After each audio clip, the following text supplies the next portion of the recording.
Welcome in to the AEL University Elite Series, proudly brought to you by Matsy and Odie Potent. And it's time for another night of the siege, another night with our sponsors. So, without further ado, coming from me to you, a big shout out to AGON by AOC, the #1 gaming monitor brand in the world. AGON by AOC provide best-in-class monitor solutions for gaming and all other needs. And of course, we cannot forget HyperX and Officeworks. Power your game with the latest HyperX gear at Officeworks. When you need speed, control, and zero distractions, Officeworks has got the tech. Discover gaming gear made to handle serious play. That's the way, just like it is with Indomie, the noodle partner.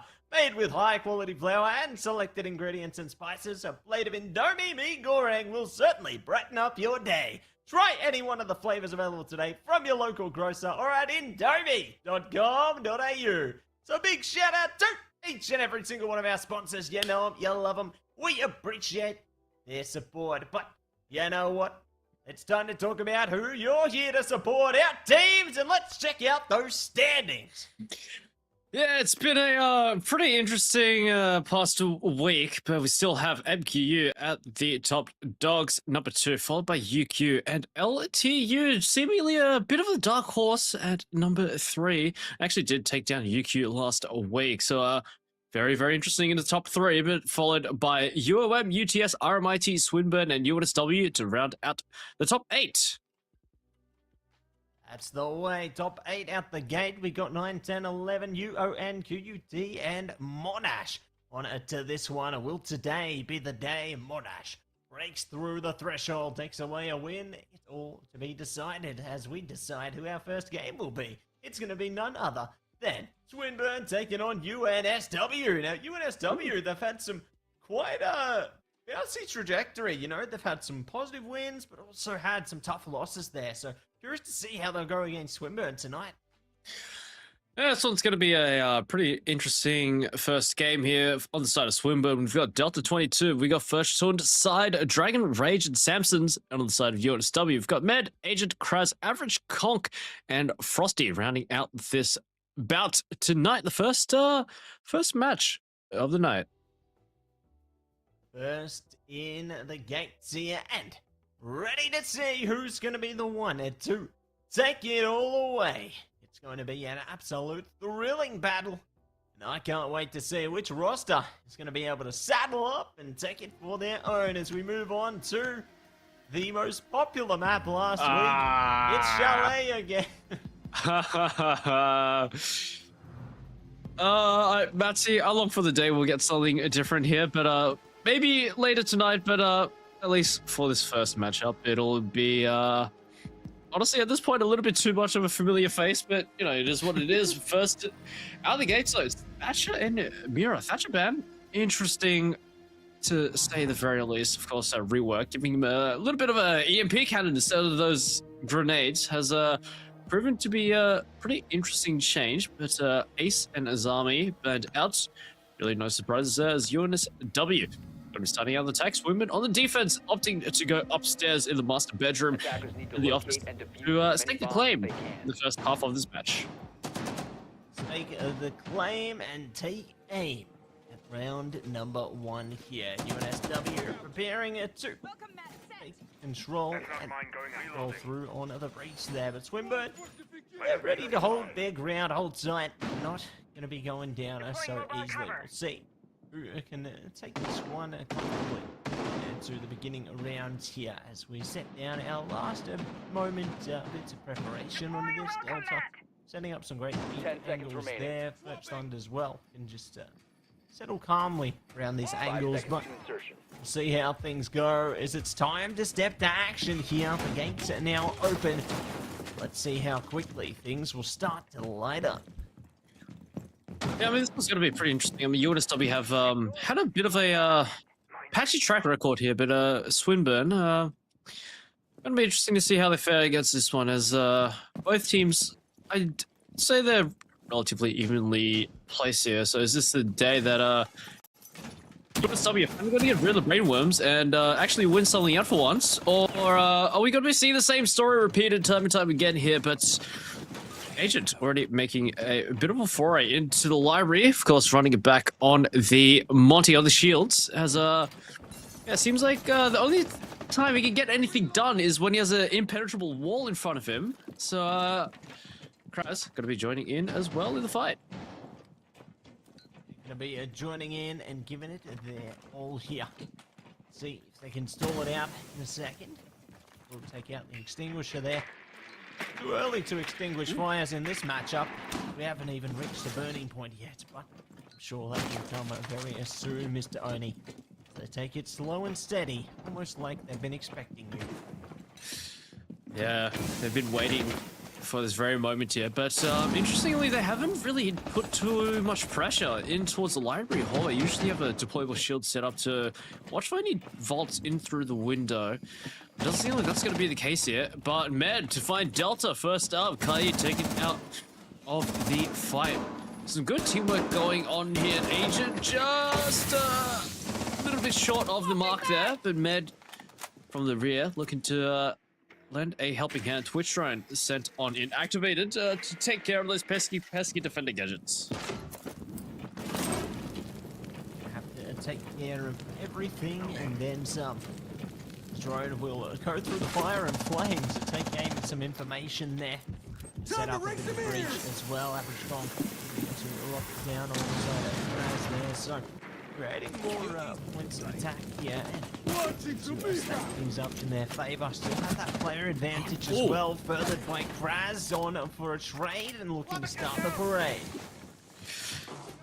Yeah, I mean, good idea to incendiary that off, but Kraz picked the very aggressive option and decided to go for the peak, but Furchon gets one as well, but traded back immediately. Diffuser does go down to Swimmer out at a man disadvantage as well, with time ticking down and a wanted to deal with the side completely out of Toxic Babes. There's really not going to be much way to get rid of Monty unless somehow Sire manages to get through, but not to be average. Conk gonna show there's nothing but average, but is extraordinary indeed to lend a helping hand in getting UNSW their first round on the board. Burst in to burst in and going to be happy with the beginning here, but going to make some changes on their operators as well. See Monty locked and loaded here. Vader back in action. Goyo to Junker.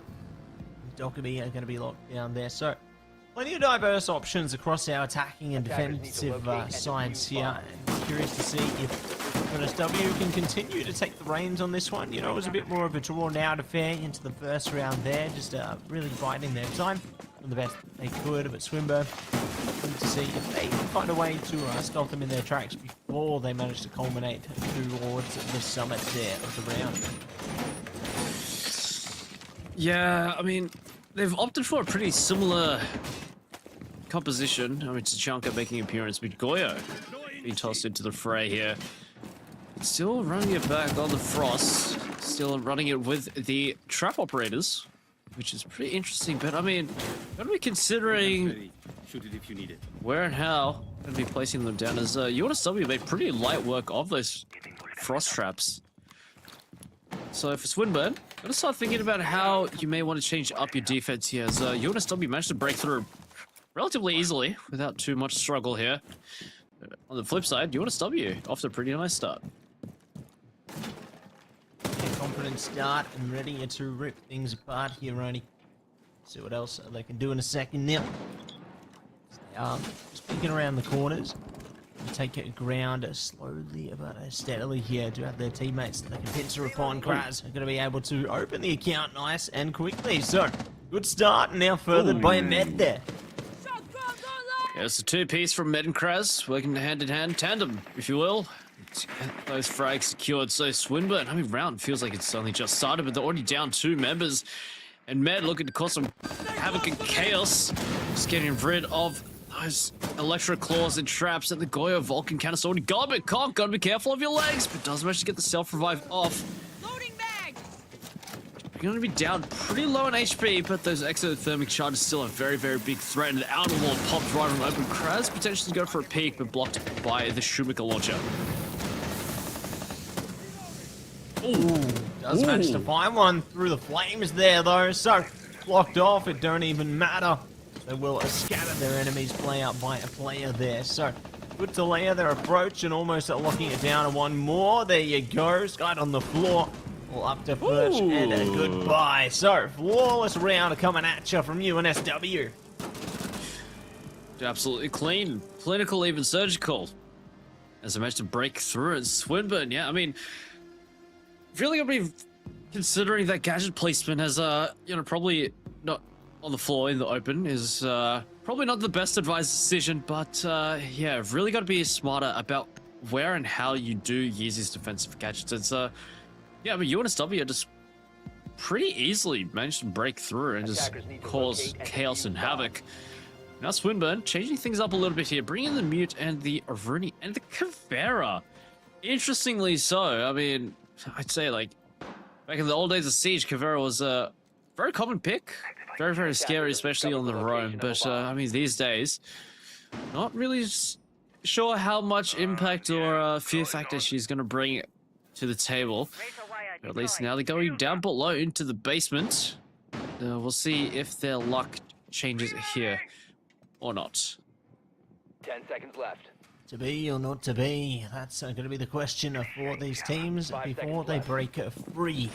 The round is just about to begin. We step to action. See who can gain the early traction here. Set up some last bits of fortification there. We're going to just get those barricades up. Should be okay. You don't know. What we do know is the gadgets are coming out to try and stall out UNSW as much as possible here. And they aren't biting just yet, but you can see they're exercising their patience, playing the angles there. Not ready to tango just yet. Yeah, not really just yet. Just wait to see what's to go here. Pretty interesting comp coming up from UNSW though, but I mean Grimm's still available, and Ram of course being brought in. So he managed to seize control of the lobby in the mezzanine up top. I mean Career is just kind of hanging out there, chilling, just causing a lot of uncertainty for UNSW. You need to clear out the top floor first. But yeah, I mean, the Ram gonna be finding point of it. The outer garage wall already taken out, so Swinburne already under a lot of pressure very early on. Pressure continuing to build up. It's great that UNSW have a plan in place and they're trying to collapse upon the map here, upon the site, and they will already find Dragon Rage. So, burnt away from the rounds here and netting UNSW the player advantage for the time being. We've got just over a minute and a half to continue on this path here. They're already off to a pretty good start. Yeah, I mean, they've already pretty much gained control of the top side and lobby, of course, courtesy of the Ram, making it a lot harder for Swinburne to really hunker down here. I mean, the verticality gone as well, and that outer garage wall already busted open as well, makes it infinitely harder. Then to really hold back the attack, but no, the defense holding steady. It's just a mere flicker of what could have been there, as now Delta forced into 1v3 and Med spots around the corner and just caught off on the reload. You know, they do say switching to your pistol is faster than reloading, but Med managed to get the reload off and take him out. So 3 in a row for UNSW. Hat trick secured. Swinburne still struggling here a little bit. Struggle as they might, at least they have another set of operator bands at the ready right here and now. So we're seeing a little change up in the lineup here. Monty going to be banned out and Kaid to follow. So both teams ever aware of present over which operators are making a bit of impact for either side there. Need to see the adaptation coming out now though. You know, we've got Blitz coming out for Agent this time. Bandit being hovered there. Rim even being locked down. So there's a lot of good opportunists at the ready Protect your by the bombs side here. by attackers. Keen to see who can make that first strike. Yeah, we'll see what's to go here.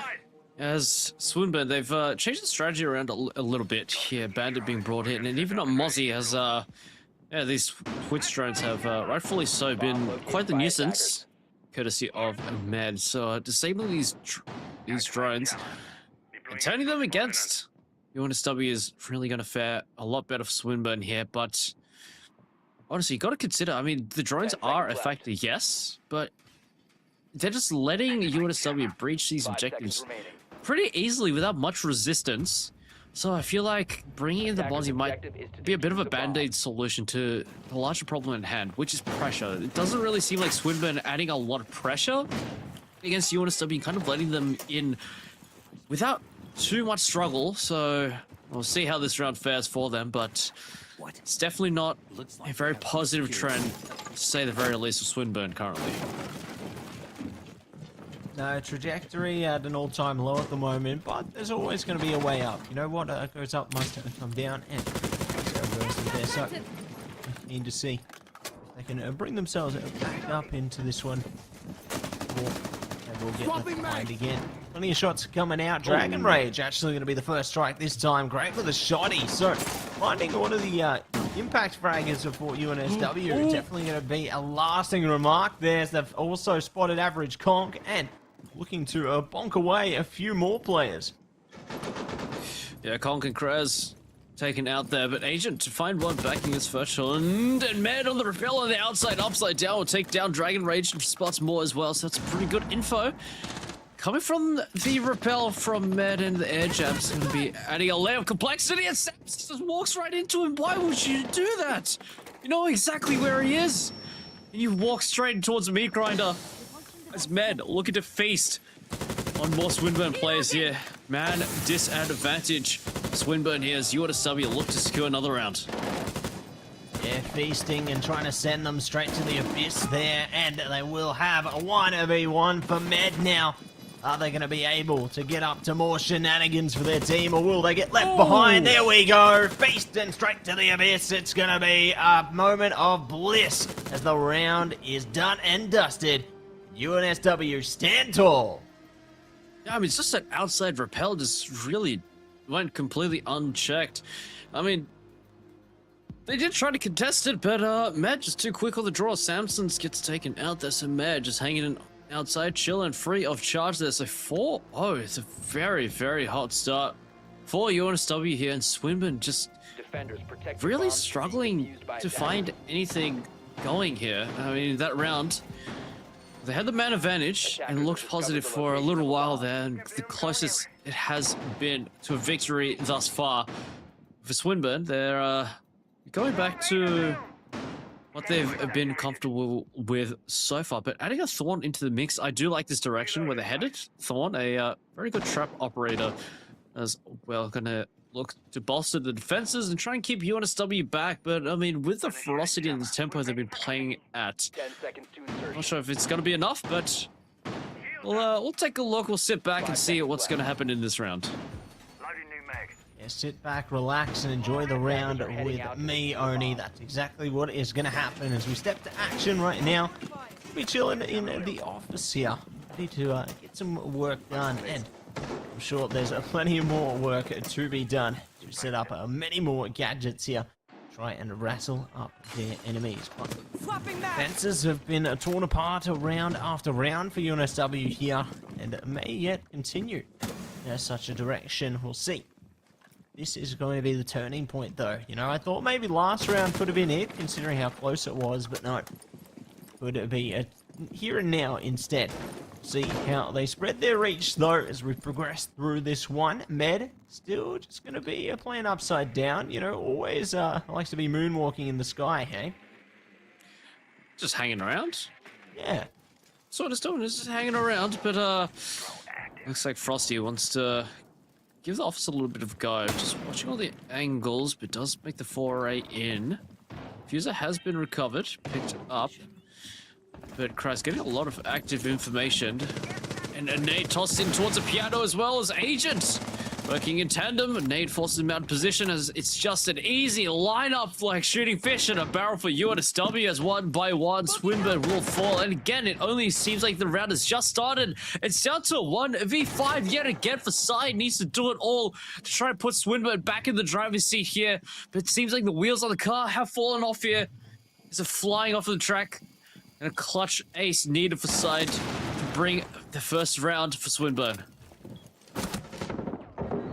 Dancing on a knife's edge there, and they will lock it in. Flawless round once again for UNSW here. So, consistent with their prowess and continuing on the path of destruction. An amazing start coming through from our squads into this one, and a B or more where that came from. But we'll have to wait and see how things go as we move on up. Operators getting locked down here. Solid Snake slithering in. Grim, Twitch, Bandit, Aussie, everybody is coming out right now. Oni and we are ready to see if this could be the turning point for Swinburne, or UNSW continue to stay on top. Yeah, it's really not looking good here for Swinburne, as there's only 2 more rounds left and only 1 in this half thus far. So, no, this one's gonna be a little rough for Swinburne, but hopefully once the sides switch over, their fortunes may change into their favor. But for now, UNSW have been unstoppable on this attack, just finding every single loophole and just completely exploiting it to disadvantage of Swinburne here, and running it back on a pretty similar comp as we've previously seen. So we'll see, at least in the tail end of this half, if they can manage to put up around here. But if UNSW keep conducting themselves the way they are, this might be done and dusted very, very shortly. Yeah, it could be big issues coming very, very quickly. But see how things go. Take it slow, take it easy. This one, ready for what could be in a store, and there it is. Frosty, great start, finds a clutch done there, and into a lockdown on many more around the outside as well. Delta, patient, trying to find the right angle, catch it coming out. Delta in a bit of trouble here, but we'll be able to adapt around it. Yeah, Delta still just trying to play as safe as possible, but try to find a pick. So they've lost a man advantage. Swinburne now truly surrounded on multiple fronts. They're under a lot of pressure. This is unreinforced wall. This is 3 players right behind him. Peak managed to find a timing as the Delta does bring one, and another agent does go down. So this may very well be the round at the tail end of the half that Swinburne managed to find there, but don't count them out just yet. Conk and Frost is still alive. 2v4 is definitely not impossible, but it's going to be a hell of a ride if they want to secure this one. Drone active. Yeah, gonna be a rider straight to the top, Mr. Oni. See if they can make it here and now. It's Average Conk and a Frosty doing everything within their power to hold on to this round. Take the reins and go from there. But for now, they just have too many players to keep track of. Too many things to take advisory. But it is going to be Frosty. Eyes on the prize. Yeah, Frosty managed to find the roam of Samson's down below, so it's a very important piece of the puzzle now. You don't really need to worry about what's behind them, but more so just what's in front of them, what lies in the unknown of the objective. As Conk just having a bit of a wander around, but one spotted with the Grim Swarm. That's the Thorn Trap disabled as well. So just dicing and cutting through his angles. Frosty does go down, so all eyes now on Conk. Try and clutch this out. 1v3 with 35 seconds left on the clock. Dragon Rage just around the corner. Takes a lot of flack, but that's position revealed. So Conk, time is of the essence here, but doesn't look like he's going to be able to get it done. Would it be not today, or maybe tomorrow? Down a bit of util there. Trying to find a way in. We'll find at least something, maybe something more. Average Kong locks it down. A Dragon Rage, last one standing. They're trying to do the best they can. Get into position here. Time is against them. Diffuser gonna be going down. A Dragon Rage, where are you? We'll see. As they push around the corner. Oh, they lock it in. And we'll get it just in time there, Oni. That was absolutely terrifying. Oh, but yeah, considering there was a TK, all things considered, very, very nice try from Conk, but Swinburne, they managed to get around, given over to them. So 5-1 into the side of UNSW. They've got a very, very solid lead. So Swinburne, it's going to be pretty difficult to try and make this one back here, but again, nothing is impossible. Nothing impossible, but what is possible is we're going to see our faces very, very soon, Oni. See. Oh. Yeah. We'll see our faces very, very soon, I'm sure. And I can't wait to see how that goes. There you go, Ernie. What did I tell you? I told you. But we'll be back in game very soon, just sorting something out. We'll keep you updated. See you in a sec.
Welcome back, everybody, to the AEL University Elite Series, coming at you with Rainbow Six Siege. It's Matsy and Oni Potence, and we are ready to get back in action. Thank you so much for your patience on this one. We are almost back into Chalet there. Absolute paradise. We love this map. And we love to see our operator bands immediately locked in with Mira and Ace to start things off on this second half here. Yep, no surprises there. It's a pretty standard run of the show here thus far. But this next series of bands could offer something a little bit interesting, or are we going to see more of the same here? It's all up to these bands. Azami and Snake looks like they don't want to deal with Kraz's Snake anytime soon, slithering all around the place. So, 5, 2, 1. As now UNSW on the defense, Swinburne on the attack, but very, very tall mountain to climb for Swinburne, trying to make it back toe-to-toe with UNSW. Defenders, protect your bombs from being defused by attackers. Yeah, you're going to have to tread carefully into these affairs. They may not know exactly what's laying in wait for them, but we'll see how UNSW goes into the second half now. Will they have the same confidence and swagger that they did into that first half, or will it be Swinburne's time to shine on their attacking side here? All will be unveiled in a moment. Now we get our last moment bits of preparation here. See, they're looking to lock in on their gadgets, a few little barricades as well, just to make extra sure they're going to be all right and A-okay. The one we see now from Average Con. But it's now time to lock in to the action phase here. So Swinburne are ready to rumble. We'll see. Double towards an end. Yeah, we'll see what's to go here. There's not too many opportunities left for Swinburne to try and seize victory here, as UNSW may try to stop them at the gates here. But yet, then again, it's a brand new half. It's a brand new day here for UNSW and Swinburne. So UNSW opting for a bit more of a standard pick. Of course, Kraz running back on my agent. We see him time and time again on the Nari. So it's going to be pretty interesting here, as Swinburne left a lot more to be desired on the defense. UNSW, a pretty rock-solid attack. So let's see how this half unfolds here. Let's see exactly how it unfolds, as they will continue.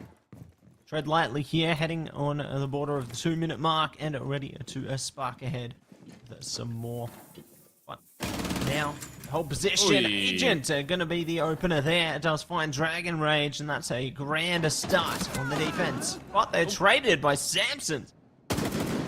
Yeah, Samson's just... Oh, wow. Okay, Kraz, a very, very gutsy move to go for that repeat, but manages to land it. Nitro Cell tossed on inside, takes a little sliver of damage, but nothing really too scary to write home about there. Besides, chilling in towards the library, Kraz is going to back up and take a bit more of a defensive position there, as going toe-to-toe with the Monty not going to go down so well, especially when you know that he's going to have a buddy with him.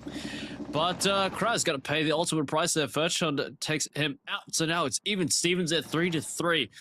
So we may be on the cusp. Another Swinburne round here. Be exactly what they're hoping for, and then some. To the remainder. Try and put a bit of suppressive fire between them there, but wrong place, wrong time. It could be terrible outcome for them. Hold her back, hold steady. Unable to move even slightly here. They could be compromised. Yeah, Med just playing a very aggressive position. Smash off the just not let the shots. Side doing his best Neo pressure, just dodging and weaving through the bullets as Frosty whips the shots as Conk takes out Med. So this round going pretty alright here for UNSW, as Frosty's looking to try and toss him with a Monty just around the corner. It'll pay with his life. As now Conk 1v3 demanded. Try and get this one over the line. One found though.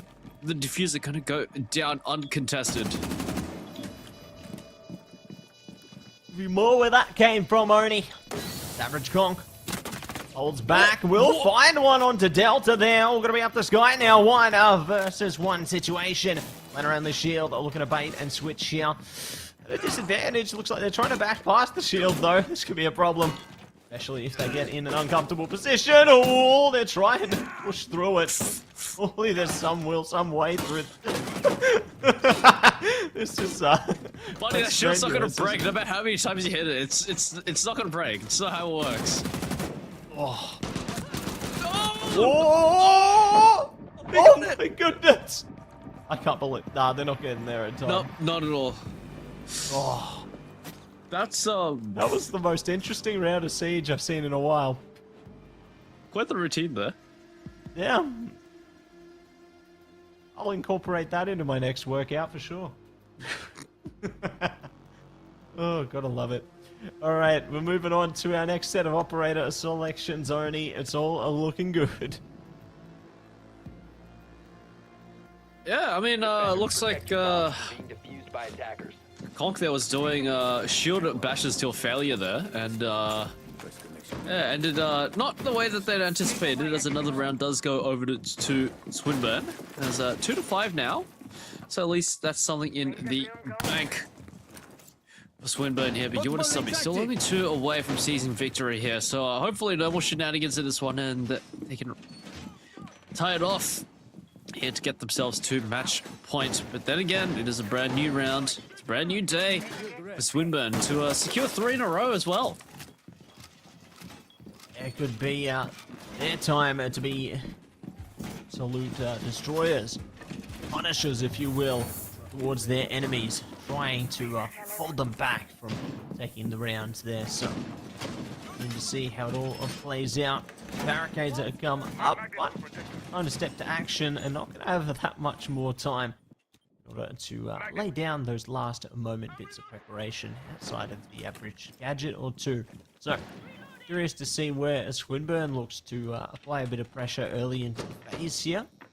They are just trying to take a bit of space nice and quickly here, see if they can get some good jiggle peaks and or suppressive fire. They will start strong. Samson's opens the account. Yeah, opens it up. Agent taken out there. Was doing quite a lot of work in the attack, but got a little quiet in the defense thus far. Lion trying the UND being tossed on out to stick in the mud some of the UNSW defenders. Swinburne taking the sweet time with this one. Don't want to rush things too quickly as Dragon Rage down below his side, just clearing out the games room as they don't want to expose themselves to any potential flanks or roams. Just kind of taking this one nice and easy. It's a minute 45 left on the clock. We're going to breach towards the library, uncontested, unguarded, but want to be more so hunkering down in towards the objective. Kraz down below still could be in a position to cause some chaos. It'd be pure chaos in its truest form there, and you're going to see how that all plays out. Oh my goodness. Hard skip to beat there, and we'll hit that on repeat as Manda finds a Furch Thunder there, and here to strike again. Kraz spotted the gun barrel. This is great info. They're maybe going to sneak up here. Oh, bit of util popping out there, so they are just going to stick back, look to reposition. Yeah, it's going to take a different angle as, I mean, Kraz has given up his position there, just playing it a little bit more safer. Nitro tossed on in, just misses the mark though. A lot of players spotted out by the Lion drone there. 44 seconds left on the clock. UNSW starting to be put under scrutiny here. Kraz has managed to find Delta, so the flank still alive and well. So Swinburne really need to be careful of their rear side. Takes a bit of flak damage as well, courtesy of the Toxic Babes Frosty.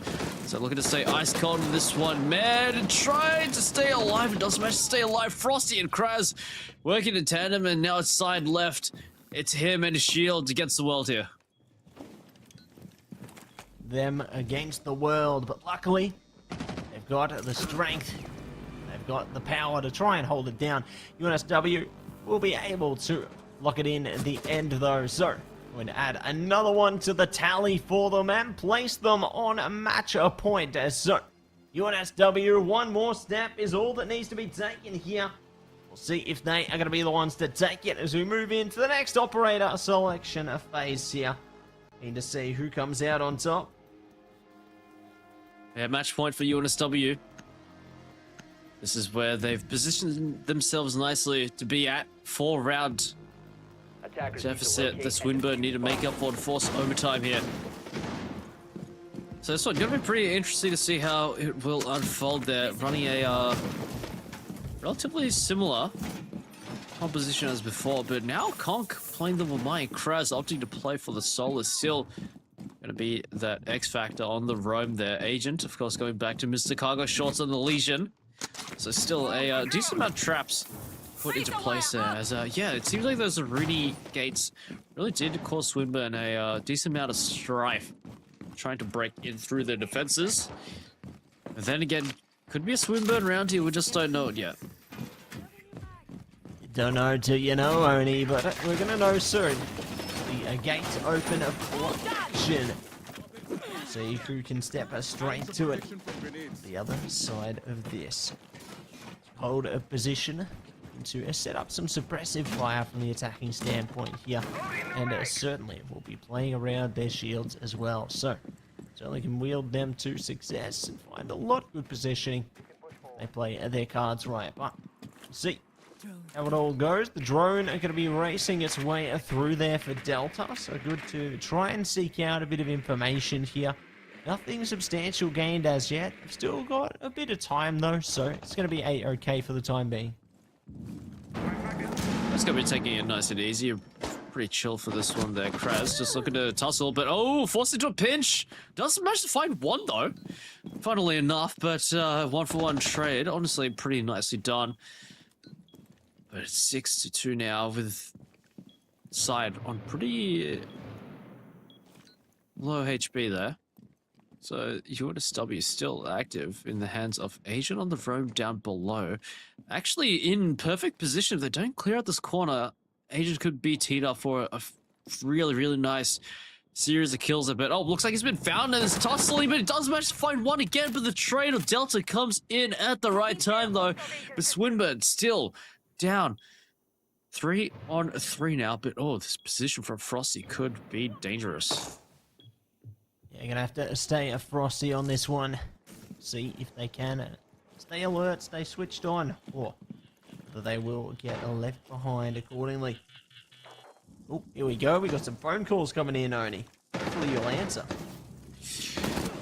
I'll think about it, but Swinburne giving UNSW something to think about there. As two more go down. Now it's just Frosty left to his own devices. Phone call ringing as Samsons has heard everything. Frosty to find first shine. 1v3 now down to a 1v2 is within the realm of possibility as Frosty does get the information. Does know that the plant is going down right in the open right next to him. There's 44 seconds left on the clock. Delta goes down and Samson's on half HP as well. But Frosty, much of the same as well. This could be a legendary 1v3 taken out to seal the deal here for UNSW. Exactly what they need here.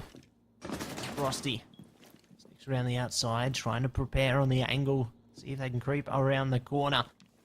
Gonna be able to hit the shot yet, but Samson's getting closer as well. Finds the off angle and locks it in. So they're not out of it yet. They still got fight, and they will not say goodnight.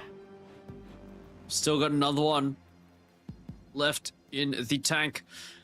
As UNSW gonna have to wait and see for another round there and another round of bans to see whether they can seal the deal here and take it home. Swinburne looking to drag it out for just a little while longer here as the next set of bans better come in here. It's going to be pretty interesting to see how the fortunes change once these bans come into effect. Will be Aruni and Monty to say a goodbye. Refusing to back down here. Refusing to give up. See what else will follow in a second here. Oni is our operators getting locked in once again. Ready for the next stage of battle here. It's time to get it down to preparation. See what kind of bombs are going to be coming through from the teams here. You know, they realize the pressure, the intensity. All perspective upcoming rounds, and they have to take them as serious as they can. Yeah, we'll see what's to go here. As honestly, at first it did seem like UNSW were gonna run away with this match here, but Swinburne, we're going to show them they're not done yet. They still have a few tricks up their sleeve. A few changes coming in and out here. There's only 3 more to go for Swinburne. There's the bit of a change up here. We've got Jackal tossed into the mix of Raura as well. Really not common picks, to be honest. Raura a little bit more so, especially on Shelly, where there's a lot of angles to consider, but Jackal. Interesting. Very much so, Oni, and I'm curious if that'll be the big difference maker for them. Certainly find out in due time, I'm sure, but we'll be holding on for the time being as our teams look to stick to position, not overarching or overextending towards anything as yet. Still just giving themselves a moment to compose themselves for the upcoming fights here. See Agent just creeping around, trying to gather as much info as they can here before they look to lock anything in. Yeah, I think the Jackal's been brought in to try and lock down those flanks and whatnot and keep tabs on the roams. But Frosty in pretty good position to try and catch someone off guard should they come in through there. Yeah, but not going to be the case. Frosty not going to be giving up a frag that easily. Still relatively quiet across the board. Nothing really too major or egregious going on. As Med's still holding control of the mezzanine up top. Just behind the window lies danger there, but a minute 30 as time ticks down. Still nothing really going on just yet. Nothing for the moment. A moment of quiet until it gets loud. Agent stands ground here. Some phone calls are coming in as well. Hopefully Oni answers. Otherwise they could be in trouble. But it will be. Just over 1 minute 15 remaining here. UNSW on top for now. But we know just how quick things can change. Yeah, these things can change in an instant. As yet again, Agent goes big, a double kill found. So far, side ticket out, and a little bit more as well, potentially on the horizon there. As Dragon Rage spotted out, as reinforcements come on in. Agent under a lot of scrutiny and forced into a one and done. But he's done for now, but 2 frags found. Big impact. Found from Agent, who at first was relatively quiet this half, but looking to stake his claim. It's now UNSW, they've got the man advantage, and it looks like the red carpet rolled out for them to seal the deal here. Seal the deal and then some. We'll see if they can do it. This time is of the essence. Swinburne gonna have to play desperately unless they can get in a position in time here. So curious how they prime up into these last critical moments. Only will be all over and out right in the next 10 seconds. It could very well be there. Time ticks down. Time is all the essence there. The Toxic Babes tossed on in, but there's still no plant going down just yet. It seems like they might have very well just done it as the Toxic Babes keep them out. No plant secured. No hope. No luck there. As UNSW, they'll seal the deal here 7-3. 7-3, they get the job done. They can't complain about that. Oni going to be very satisfied with that outcome. Kraz actually going to be locking in the MVP there. So, happy days for UNSW, and they're very keen to see what our next matchup looks like on the other side of this break.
Welcome back, everybody, to the AEL University Elite Series, coming at you with Matzi and Oni. It's time to get serious into yet another matchup between RMIT and UQ.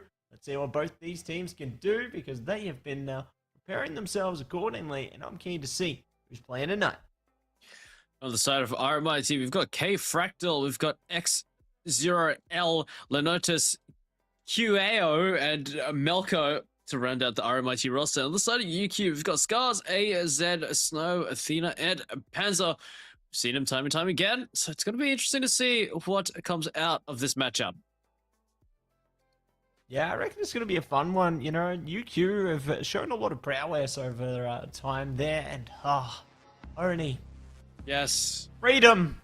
Finally. At last! It's not Chalet! Thank you Our so much, shackles have been teams. broken! I am free! Praise the Lord, and praise our operators as we jump into our ban phase here. Yep. The good old ban phase here, and I'm assuming Mira and some sort of hard breacher is going to be tossed on out of the window, potentially even an Azami, as no, completely wrong. Solid Snake and Kai It first to go. Interesting decisions. As, I mean, yeah, both very potent operators in their own right, but I mean, I feel like by this point we've been accustomed to seeing the Mira gone first. So, it's going to be interesting, as, there is a chance that Mira might make it through, but, oh, Mira does make it through. Well, very Mr. interesting. Oni. Seems there might be a bit more where that came from. We'll see how we go, but for now we get our operators locked in a Super Hour coming at you. There you go. Seen that one for a little while. Well, they're here. And they're ready to be in the darkness and see if their enemy stares back. But we jump into the game right now, and it is going to be the prep phase. So, gadgets coming out accordingly. We'll see the barricades, and we'll see more where that came from. Camera in position. We'll see where that one came from. As RMIT, they do have access to the Azami and the Jaeger. They just go together like bread and butter, especially upstairs in towards CCTV, and just holding down the garage, those zombie barriers. We're doing a lot of work to make life difficult for UQ to try and take them out. So garage going to be quite the pain to try and uproot RMIT from, but considering UQ's successful campaign thus far, it's going to be interesting to see what they bring into the attack here. A lot is what I would imagine. Maybe more. But we'll see what else is going to be in store. Our teams get prepped up and good to go. To start with as much strength as they can. It's good that they have a bit more cover being generated for themselves as well. You know, just ensuring that they can duck and weave around accordingly. We'll see who will be able to land that first strike. As Melko there, waiting for anybody to play peekaboo around the corners. We'll find the drone so they can zone out a bit of information. This is good for RMIT in the beginning there. You know, they've still got a bit more time to cook up, and AZ will say no more. Is he going to take the head off of Lenotus as Jaeger gets taken out as well? So, like I said, UQ, they're a team that are well and truly on the ball here. Snow takes another one out as well. Pistol whip going up and above it towards the red stairs. But they just escape down Melko to find Scars. So HyperX looking to get pistol whipped. Gotta be careful as Snow goes to the repick and just finds the head of HyperX as Melko, last one standing, 1v4. 1v4 diffuser going down as well. RMIT in deeper trouble here. Maybe able to crawl back with a kill or two through this, or maybe not. So they will find Athena, so there you go. Maybe one thing to break out there. 1v3 is much better than 4, but they are taking a lot of damage all the meanwhile, so might not be coming out of this one unscathed. Are going to be detected as well, already being hunted by all of their enemies. and the Panzer will reign victory. So, there you have it. UQ breaking in with the first round to start things off. With rapid force and ferocity as well, UQ gonna uproot RMIT from where they stand.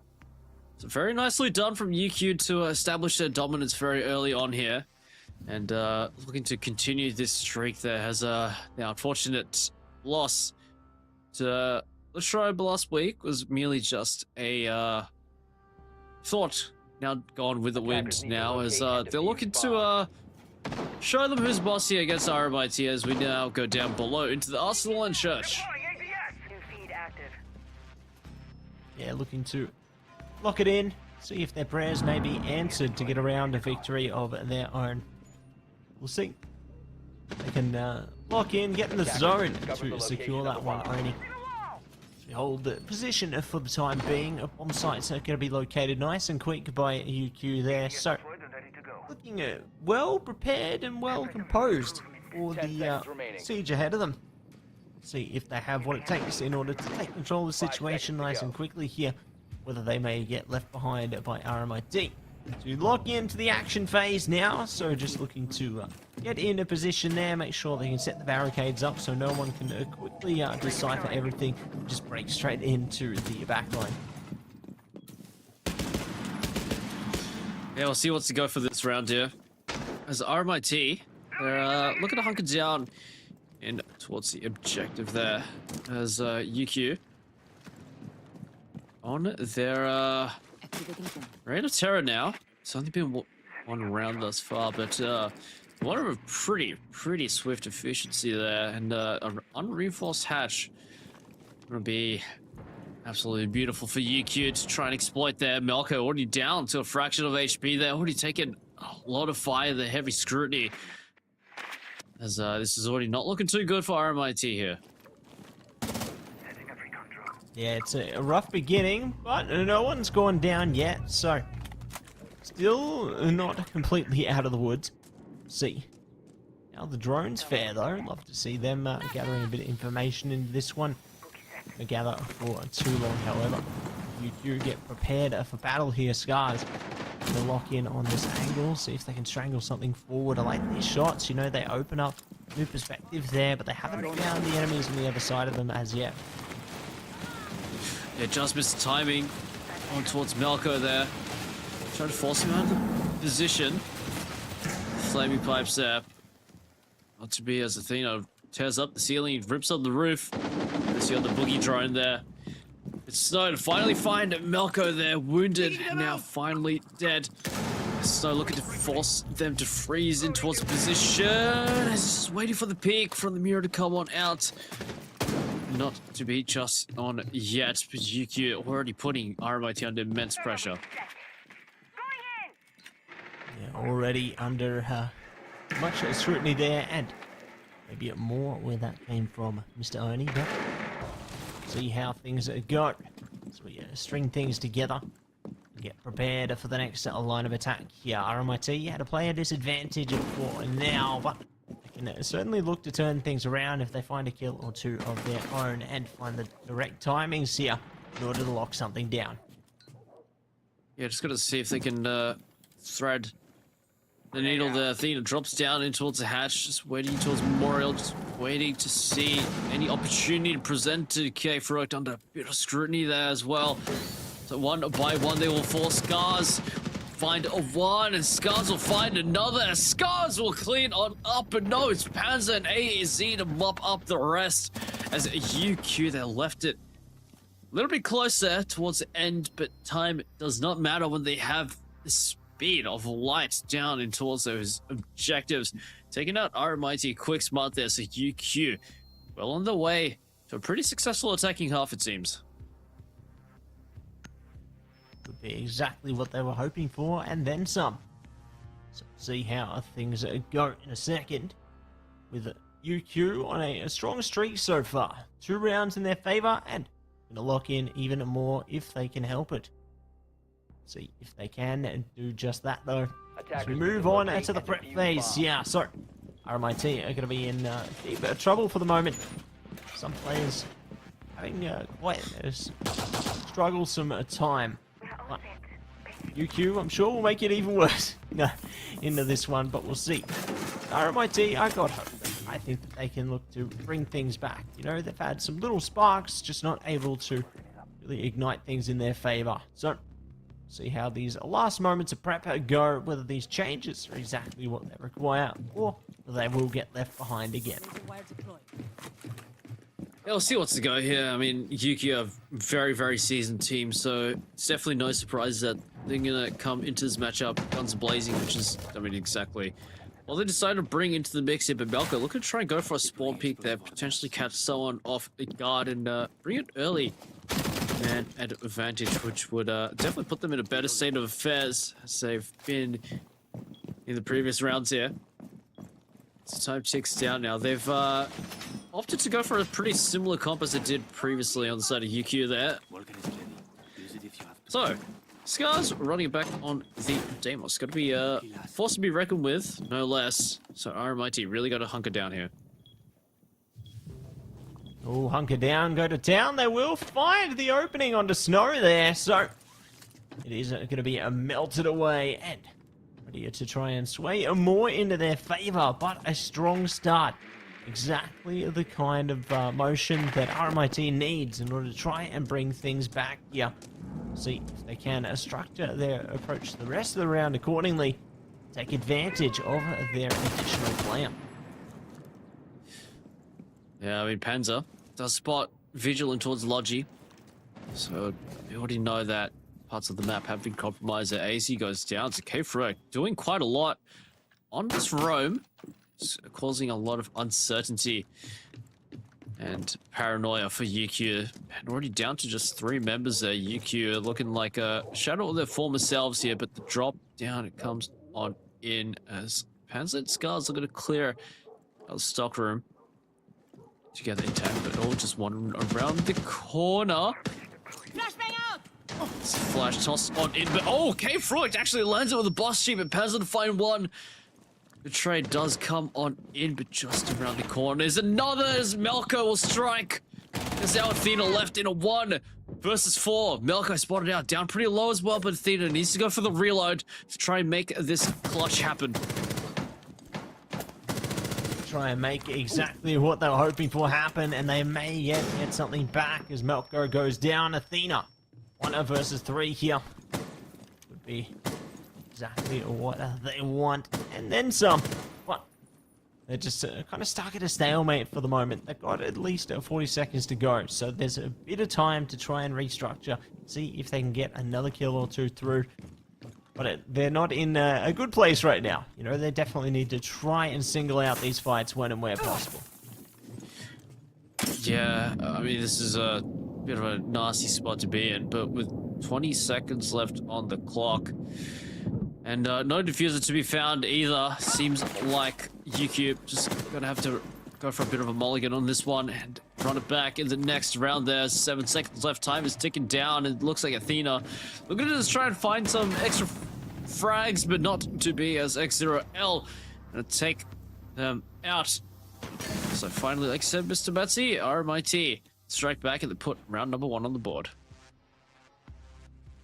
And we'll be able to lock it in 1-2 now. So didn't take them too long to step in into the party here.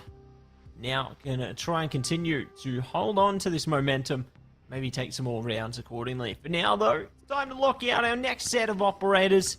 Who stays, who goes, we'll find out. Our last set going is going to be Ace and Azami for the first half here. So, be happy days and, well, sad days if you want to play those operators, but happy days all round for the rest of the half. Yeah, I mean, makes sense for Yuki to ban out Azami. Melko, well, the Azami has been quite the nuisance, so it looks like they want to bring down Melko a little bit there.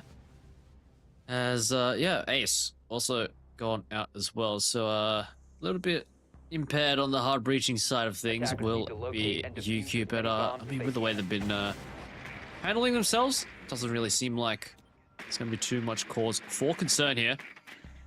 As we go again to another round here. Is UQ going to continue to drive this wedge between them, or is RMIT going to rise up to the occasion and bring this even? Make it even or keep it odd. We'll see exactly what the outcome turns out to be as we move through round number 4 now. But for the time being, take it slow and steady. Set up their drones in order to stare into couch there and see if anyone is looking to relax before they have a taxing round ahead of them. Like this angle as well, you know, just a trickle through as soon as they see someone would spell out their demise. But they've got their eyes on the prize, but it gets used against them. Athena's just locked in there already. I love it. Yeah, I mean, the idea was there, but the angle is just not favorable for Melko, as AZ just spotted the impact hole before Melko could spot them. So the death trap essentially in a freebie handed over to UQ there. So RMIT gonna be reeling as Melko, definitely the heavy hitter, taken out. There's gonna impede their ability, definitely. Still looking to try and get something done here. Is mute. Try and find something, but under scrutiny down towards cash room under a lot of fire. The shotgun coming out in towards the red stairs, but just missed as Snow got to capitalize and take them down, but no finish just yet. Oh, okay, and another one. Why not? Why not? One more for good measure, never hurt.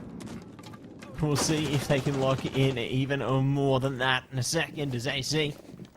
They're waiting around the corner to blow things up. A site's located as well, so can slate their way forward and take advantage of the drones here to hone in on the vision that they have afforded to them, and then some, if they so choose. But for now, it's going to be a sticking to their ground, trying to reposition around the fire and the flames there.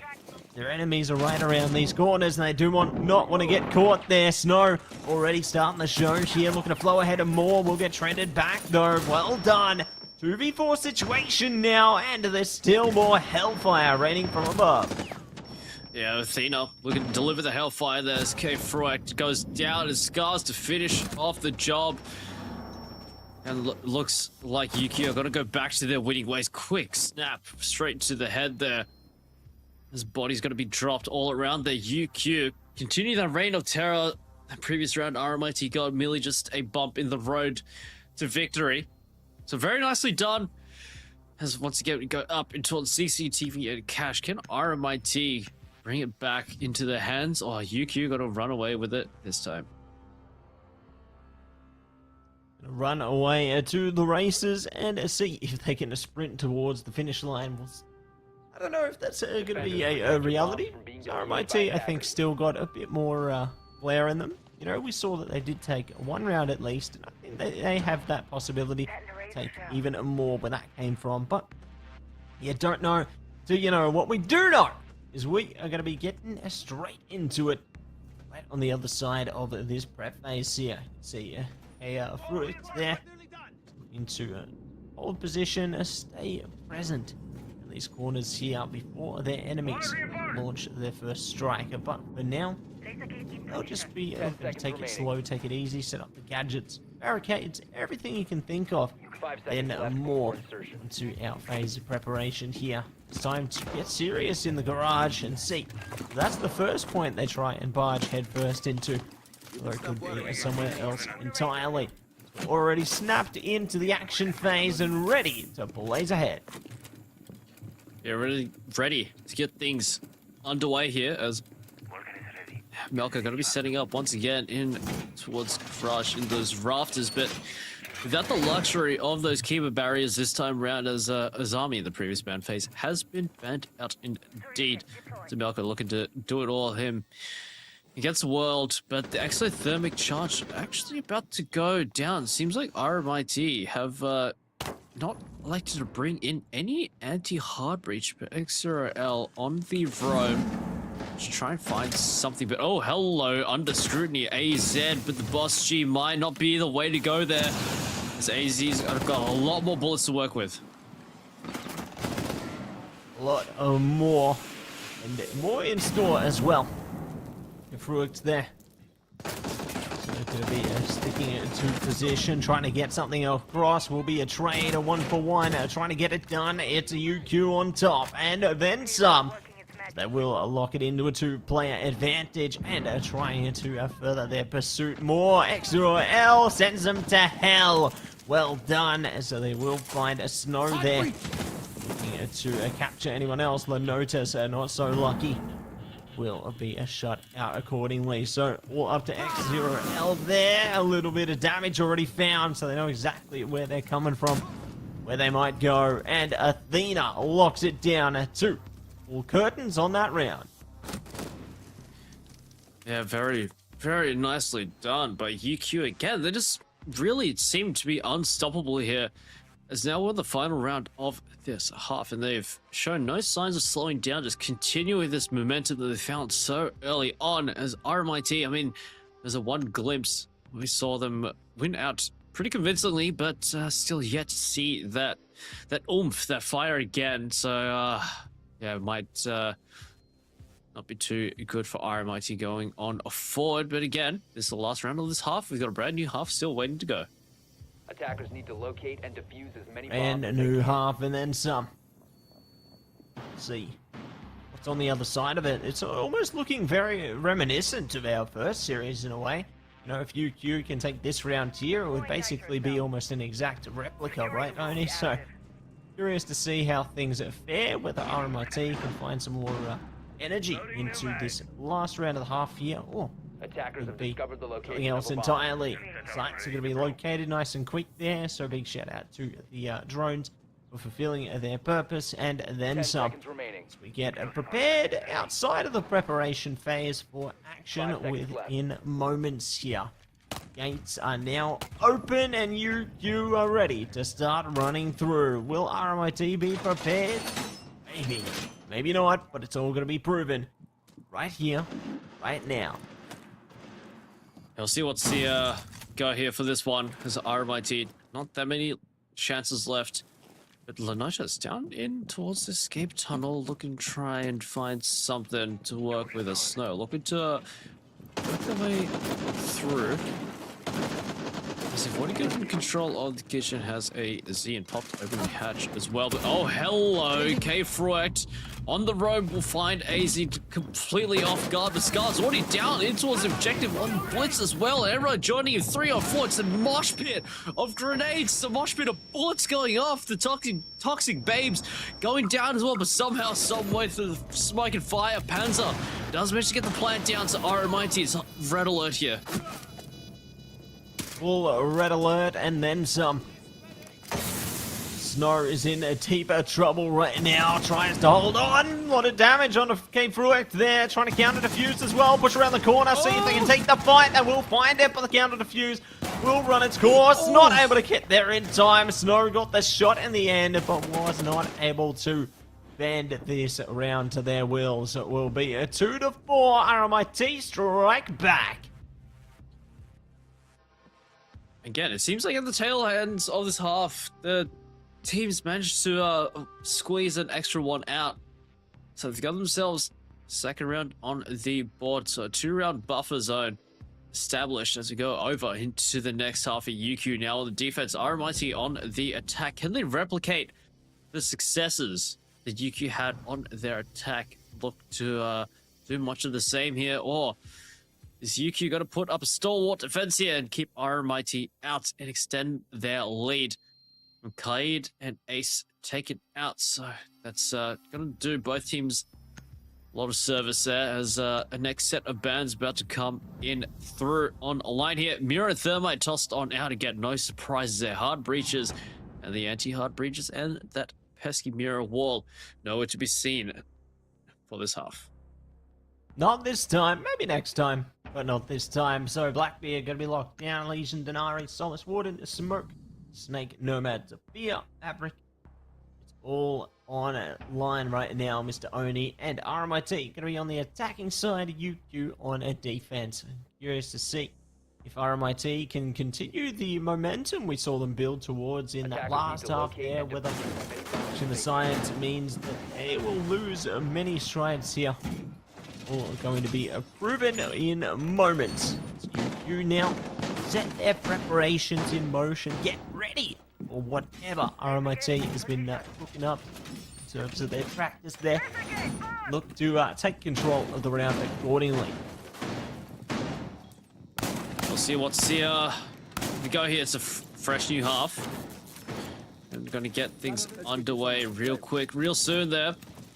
RMIT with 2, UQ on 4. So pretty healthy lead established for UQ, but then again, RMIT can turn this around. But yeah, it's going to be interesting to see what unfolds in this half. Are we going to see UQ continue the reign of dominance here, or are RMIT going to stave them off and look to make a big resurgence here? All going to be on their shoulders to take into consideration if they can improve themselves. Look to generate a few more openings there. Got to respect that from Snow. You know, make sure you've got the optimal line of sight, especially if you've got a shoddy or even machine gun there. Use anything to your advantage and then some. Let's see. Strikes first, though. Shots already are coming through to the server racks there, so going to have to fall back nice and quickly and see where their enemies might be. But sure, they'll be able to hold their own for the time being. Yeah, I mean, UQ are definitely not a team to shy away from a fight, but they know when to respect their opponents and back up and play a little bit more safer, as Athena just holding it down in Logi. It's drone taken out there. So it's until denied, but for at least Athena. Oh, is it there's one on top of Logi there, but Kieo will take out Scar, so that's a big blow dealt to UQ already. Man advantage now in the hands of RMIT. But for how long? They will hold position. Snow are going to be able to strike back. They'll go down and out. So, good shots from Snow there.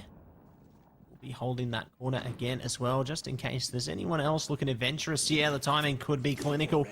All dropping in. Not going to be going kaboom just yet, but certainly establishing their presence around the corner. That's the Nitro cell taken out there, and Blackbeard going to be getting info on the whereabouts of Snow down towards Cash. So going to back up, play this a lot more safer. Minute now left on the clock. Slowly but surely, UQ are going to be seeing a little bit more space there. He's also going to hang back, doesn't escape, completely unscathed, but holds a pretty nice angle in towards Logi there, as RMIT need to force their way in towards construction. So AZ going to be a pretty difficult thorn in the side to get out of. Yeah, going to be difficulties on the rise over and over again here. Zed holding back in the spot and drops him down, and then some. AZ spreading their reach, kill for kill. They will look to pay more bills with those ones. 2-player stand, X0L and Gefrucht for how long, who knows, as already they're falling down like dominoes. So 0L spotted, not swatted away just yet, but eventually they will. So today is the day for UQ. Very nicely done from UQ. I mean, much like poker, you got to go all in or you force to fold there, as RMIT will fold as UQ goes all in on that round there. And round number 5 secured with victory just around the corner there, as they've established a pretty strong lead now and looking to expand upon that. As that's a 3-round deficit for RMIT to try and fill back up, which may soon become untenable, undoable here. So now we go up again in towards CCTV and Cash. UQ going to be flush with Cash here, or is RMIT going to put some maximum surveillance on them? Know how to hold them, know how to fold them, and let's get into the story yet untold. Let's jump into round number 8 now. 2-5 favoring UQ, but for how long will RMIT be able to pull through? That's going to be the proving point here. Both of these rosters. For now, though, AZ and Co just looking to hold it down, set up their lines of sight, points of contact here, and then some. I'm sure they've done this a million times, so they are going to be in the optimal positions for themselves, looking to lock in as much as they possibly can. So, Last moments of the prep phase here. Barricades up, gadgets out, and now it's time for RMIT to come out and start swinging into the building. Will they be able to strike quickly, or will it be a more slow and calculated endeavor here? All going to be proven by this game. I mean, whatever they bring out here, I'm sure the RMIT Esports owner, well, whoever runs the Twitch account's gonna be supporting their fellas from afar, cheering them on as RMIT looking to embark on their attack now. AZ on a bit of scrutiny there, taking a few shots, but a perfect setup from UQ in towards the rafters. But oh, hello, what's this? RMIT are knocking down the doors. UQ down to 3. Enemy nearby. Down to 3, and it could be even less momentarily. As X0L finds scars there, so going from bad to worse on this one, Oni. This one's only getting more intense by the second year. See if they can step it up a notch again, like the angle from AZ as well. Trying to hold their position. Nina. Having a bit of problems here, and maybe then Sarvala noticed. She'll bash and ready to crash in. AZ finds one at least. There's going to be a potential one and done here. They try and strike, but they are left down to a slither of health. Will eventually burn. So, a good round from RMIT there as they find themselves one step closer to their enemies. Yeah, the makeup for the previous round there, 3-5 now. They're still closing in yet again. 2 rounds separates them from UQ. And again, got to keep in mind that UQ are only 2 more rounds away from securing victory here. So once again, go down towards Church and Arsenal. So hopefully for RMIT, their prayers will be answered here. They can notch themselves round number 4 on the board, but UQ not going to give up those rounds that easily. Defenders, protect your bombs from being defused by That attackers. it is. It's going to be on and up and ready to go. So, let's see how they fare. It's round number 9 now. RMIT showcased a little bit of their strength onto that round previous, but they're going to have to do it all over again if they want to close the gap of 2 between them to make it only 1 or none in terms of the rounds there. Good early spotter from RMIT as well, though. They know exactly what sites are big. They can look to structure their approach towards them accordingly. There's only a final few moments of preparation remaining here for RMIT. It will be coming knocking. Get ready to lock things down accordingly. Here we go. Time to step to action. Let's see who's going to gain more traction out of this round. Will it be a match point for UQ? Will it be another round for RMIT? Everything is on the line here and now. Yeah, this could be make or break here for RMIT. They could try to climb their way back up to try and seize victory here, but oh my god, okay, wow. That I didn't even expect. I wasn't even ready for it, but X0L just finds 2, just nails them, skewers them, shish kebabs them down and towards the tunnels. So UQ, I mean, I don't know what's going on here, but they're just hemorrhaging members so quickly, but Panzer looking to strike right on back. Yeah, we'll be able to find the counter-attack just in time there. Maybe not for too long, though. Melko finds scars there. Snow in a bit of trouble as well. Desperately trying to climb around, see if anyone's there to save them, but they're just going to have to save themselves in a 1v4, though. And they really do much. It's going to be a true test of their mettle, a true test to their nature. And it will be another RMIT round. Odie, they're back on track. I mean, it's just over in a flash. It seems like the round had literally only just begun, but setting it down in towards escape tunnel. They'll get it done. And now we're on to our next set of bans. But my god, RMIT, absolutely vicious. Rips apart their opponents there and brings it one step closer. So UQ really got to be sweating under the collar now, as I don't think they expected to be in this position where they're put under pressure like this. Yeah, I don't think they expected it, and they're going to be really questioning themselves at this point, you know, like what can they do to change things up here?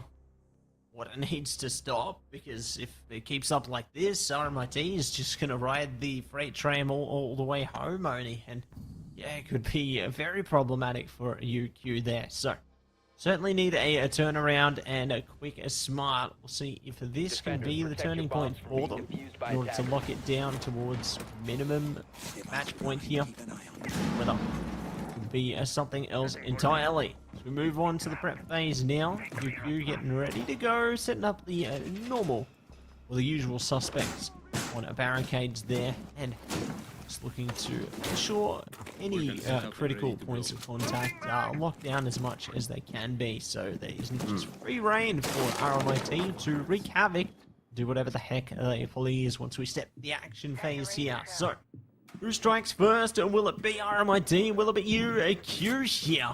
Trying to fight back, or will be proven right here, right now, as it's time to snap to the action phase. Snapping right back into the action phase we go.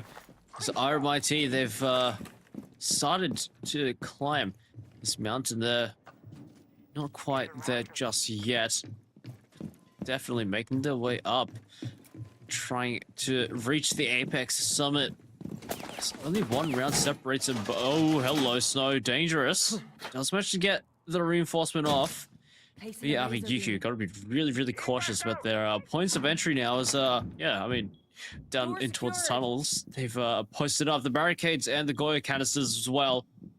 So they do not want a repeat of last round whatsoever. Absolutely not. Avoid at all costs, Oni. Is exactly the nature of the game, and see if they can take aim at this round here. Border on the 2-minute mark. Still holding their breath, holding and staying composed as much as possible. Looking to clear as much space as they can. So, let's see if they can do that in moments here. Scars is going to be the opener this time. X0L and a Fruit there goes down one after the other. So, a grand beginning for UQ when they're trying to have a comeback. This is the perfect start. Yeah, the perfect start indeed. I mean, they've just conducted themselves so well here. Getting aggressive as well. Snow looking to tussle, tries to go for the pre-fire, but doesn't turn out the way that he wanted. And the ult just a little too small for him, but doesn't matter. Melko trying to crawl its way in. But Snow just much too aware of the shenanigans RMIT are trying to pull here. So now they want to end it here. And now Snow, ice cold, looking to try and tussle here. Nomad down so low. But oh, Nomad actually got to get the better of Snow there. So still, there's a lifeline here. There is a world where RMIT could try and come back from this. A world, a will away, and ready to try and sway things back in their favor here. We plenty of doors of opportunity. Whether they take the right one in this round, at least, it could be answered in a second. Characters finds one, but is traded there. Scars is good for it. And looking at two. Further this pursuit accordingly. 23 seconds though. UQ just need to hold position, sit pretty here. RMIT, the pressure's on. See what they can manage. It's not going to be much. Athena going to be delivering the final mercy kill straight on in. And what looked like a pretty good streak of rounds thus far brought to a screeching halt. There's UQ now on match point here. As RMIT stopped right at the gates, even before they could really get anything started there. So UQ looking to replicate that success here, looking to try and amp things up a little bit and round it out here. Gonna amp it up and give it their best. We'll see how they go, as they're gonna be backs against the wall onto this one. It's now or never. UQ, can they take one more and take the series? RMIT, can they take it a round back and start on the recovery train here? It'll be a good turning point for them. Need to locate and defuse See bombs. who will be the one to strike first and make this work. As we lock in to the prep phase now, just looking to really make good strides on this one.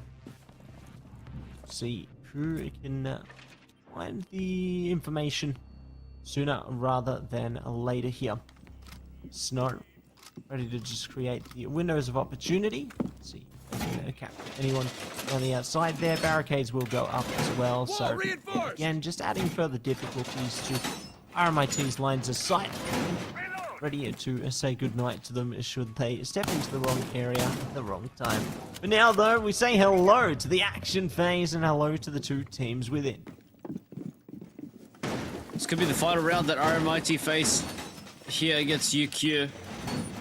Then again, they've shown us what they're capable of. They've shown their resilience and the tenacity to push forward when times are looking tough in the face of adversity here. Again, UQ are known to be masters of their craft here. So I'll see what's to go here. I mean, it's a very important round for UQ to try and win out here. So if they give any more concessions over to RMIT, they could be facing overtime here. A very real possibility. But we'll see what is to unfold in this round here. Well, it could be anything, Oni. Could be it all. Could be a round of a drone racing, and it's already going to start off with a bang there. Snow in a bit of trouble. Doing the best they can to hold on here. Snow, timing could be everything. Oh, they spot the gun barrel, and they barrel past with scars. So, well done to start the round off, and Trade's coming out. UQ still on top of it, though. Yeah, Peripheral gets another one, and X0L lands another as well. So UQ, man, advantage squandered now, and again, just when it looked like UQ had it all sorted out, RMIT somehow, some way, they seize victory there. I don't know how they managed to do that. But now, I think the bigger question is, how did UQ mess that up? Yeah, I'm just in disbelief. I'm sure they're going to be asking themselves that question for the foreseeable future, Oni, because, yeah, they certainly had a golden path ahead of them.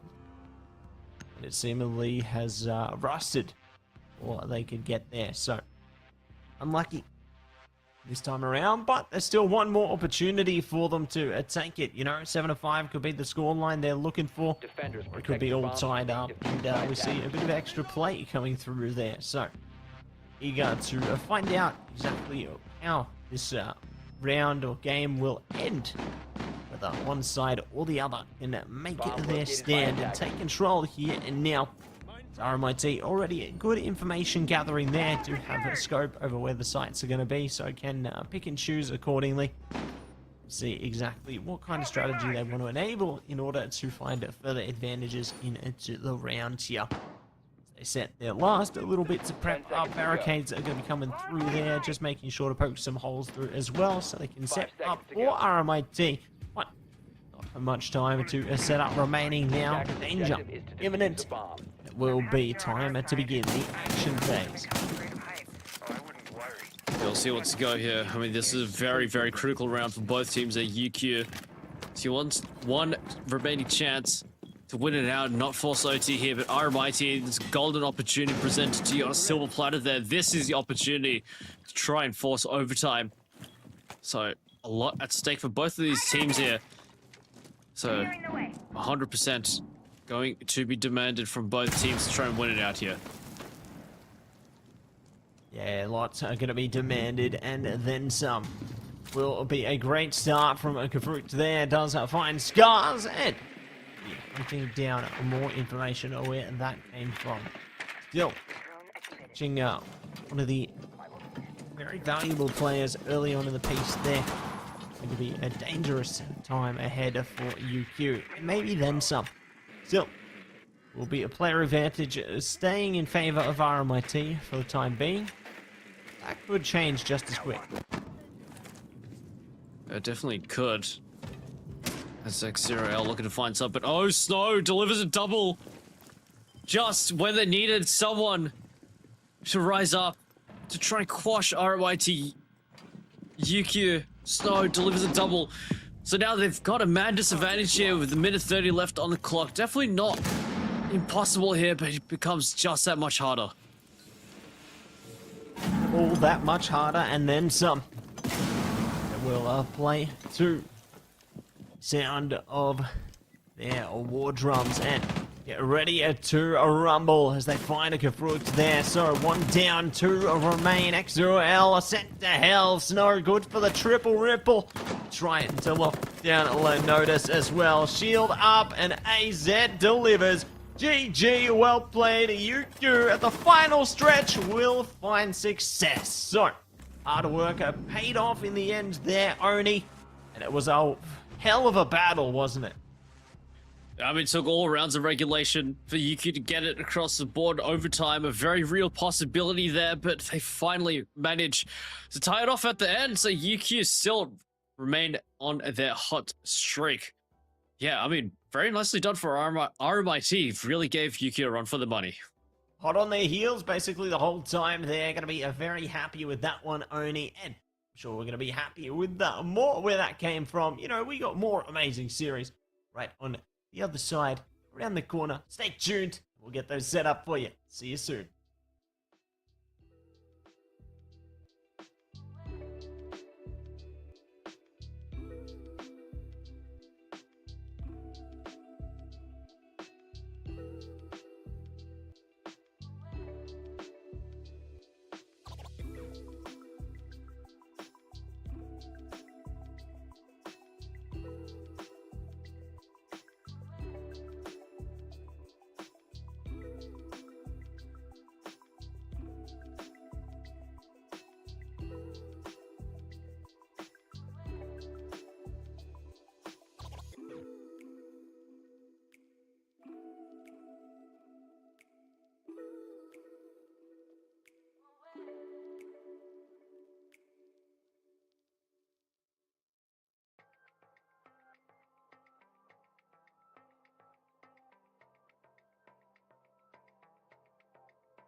Welcome back, everybody. Today, Yo University Elite Series coming at you with Betsy and Odie. And we are going to have a absolutely wonderful time here. So we have another amazing match. It's UQ again. We just can't escape them. Taking on UTS this time around, Oni. We can't escape them, but let's see if UTS can. On the side of UQ, we've got Scars, AZ, Stowe, Athena, Panzer running it back once again. And on the side of UTS, we've got Sweet Red, Jam, XT, and Geek Knight, Halves, and Ice Kirby. Should be a pretty interesting one. We've, oh, not again. Much like how we can't escape UQ, we can't escape Shelley. It's back to play again. Oh, my days. Oh my days. But it's time to see our first set of operator bands here. We'll see who is going to go at first. It's going to be none other than Solid Snake and Mira on the chopping block. No surprises. Solid Snake and Mira, very scary operators to deal with. So, going to be rightfully taken out there. UTS don't want UQ snooping around on the Solid Snake there.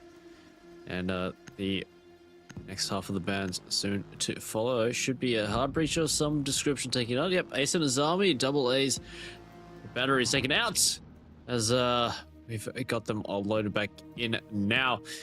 It's UQ on the defense, UTS on the attack, and we're starting in the master bedroom of the office. We are going to be looking in there. Looks like we might actually be starting by the campfire. Geek Knight there. Keeping it cozy in the beginning. Why not? Get some marshmallows to kick off the round there. We'll see how things go as we start the show now. Preparation phase are going to be locked down, locked in. Big shout out to our observer, to Tony as well for catching all the best angles. Always appreciate their hard work. But speaking of hard work, our teams are putting in just that right here, right now. The round of preparations get laid in place here. You can see Snow and Co. They're in a flow state, you know. They've come fresh off their last game there, so they're warmed up and they're ready for action. Attackers have located they've had a pretty interesting opponent in the hands of RMIT previously, so yep, like you said, they're all ready to go. So yeah, this one should be pretty interesting to see how they fare. More interesting things to meet the eye. Reloading. Into the phase here only, but see what else is going to be happening in a second. We hold it back for now. Ready to swing their way in. We have the buff activated there. Gotta love that shield, Oni, eh? It's very unique. Yeah, the waifu buff. Yeah. I didn't know that was skin. Others did I, but I kind of love it. There's cats on it as well. That's great. We need Why, to get that's so you cool. that skin, man. Unfortunately, I don't like playing shields that much, but you know, if I ever do decide to, it's got to be number one. Number one, and ready to pull through. For now, though, it's going to take it slow, take it easy. See if they can find exactly what they're hoping for. There we go. You can see exactly what we're hoping to find here. I kind of love how they're using their drone in the plants there. That's kind of sneaky, you know? They're almost like chameleon, just blending in to the foliage there. Just hiding around, you know, it's like a nature documentary almost, just chilling inside the We need David Attenborough. bushes. We do. We do indeed. That man is should be protected at all costs, as Scars are going to protect it at all costs as Halves goes swinging right on into the crosshairs of Scars.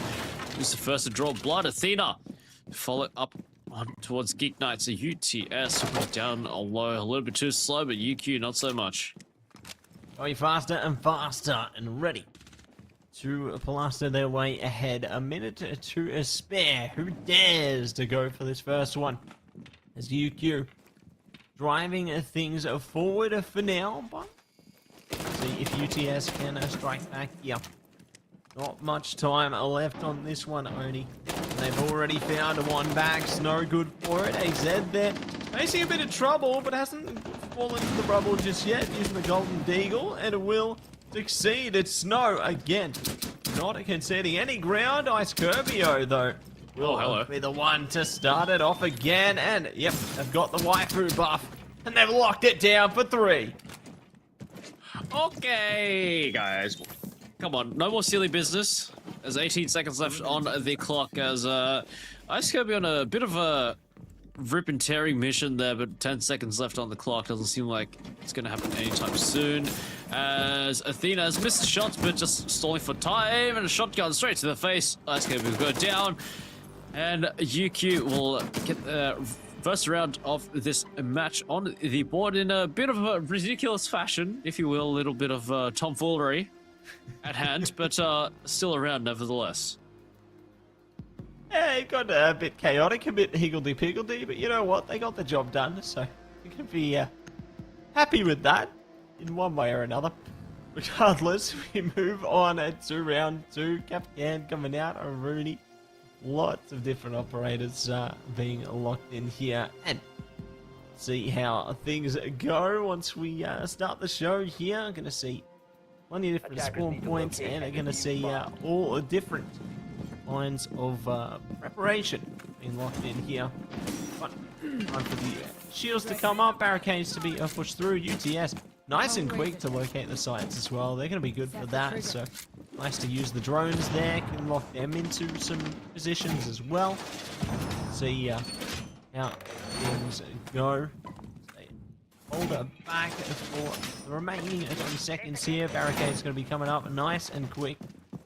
We'll see what else they can muster and find these final moments of peace, the calm before the storm. UTS are ready to storm the front and break in. Yeah, looking to get things done here, so looking to potentially go for a surprise attack. So they're definitely no strangers to a lot of aggression, so that's what they're going to try and meet UTS with. Early on, yet again, the glass shots going off, so Xian already revealed on the class. So, gotta be careful as it's a very dangerous weapon to be going up against Scars. Ooh, this is a very, very strong position. Do they actually... They don't clear this. They don't clear this, and it's a freebie, but oh, Scars only managed to get away with one. Could have gone for the double. Patience is a virtue, but at least one will be delivered. Yeah, they will deliver justice. Now on a 4 for 4 here, so all tied up. Good to go. Just over 2 minutes remaining here. Let's see who can find their point of contact, find their time to strike here.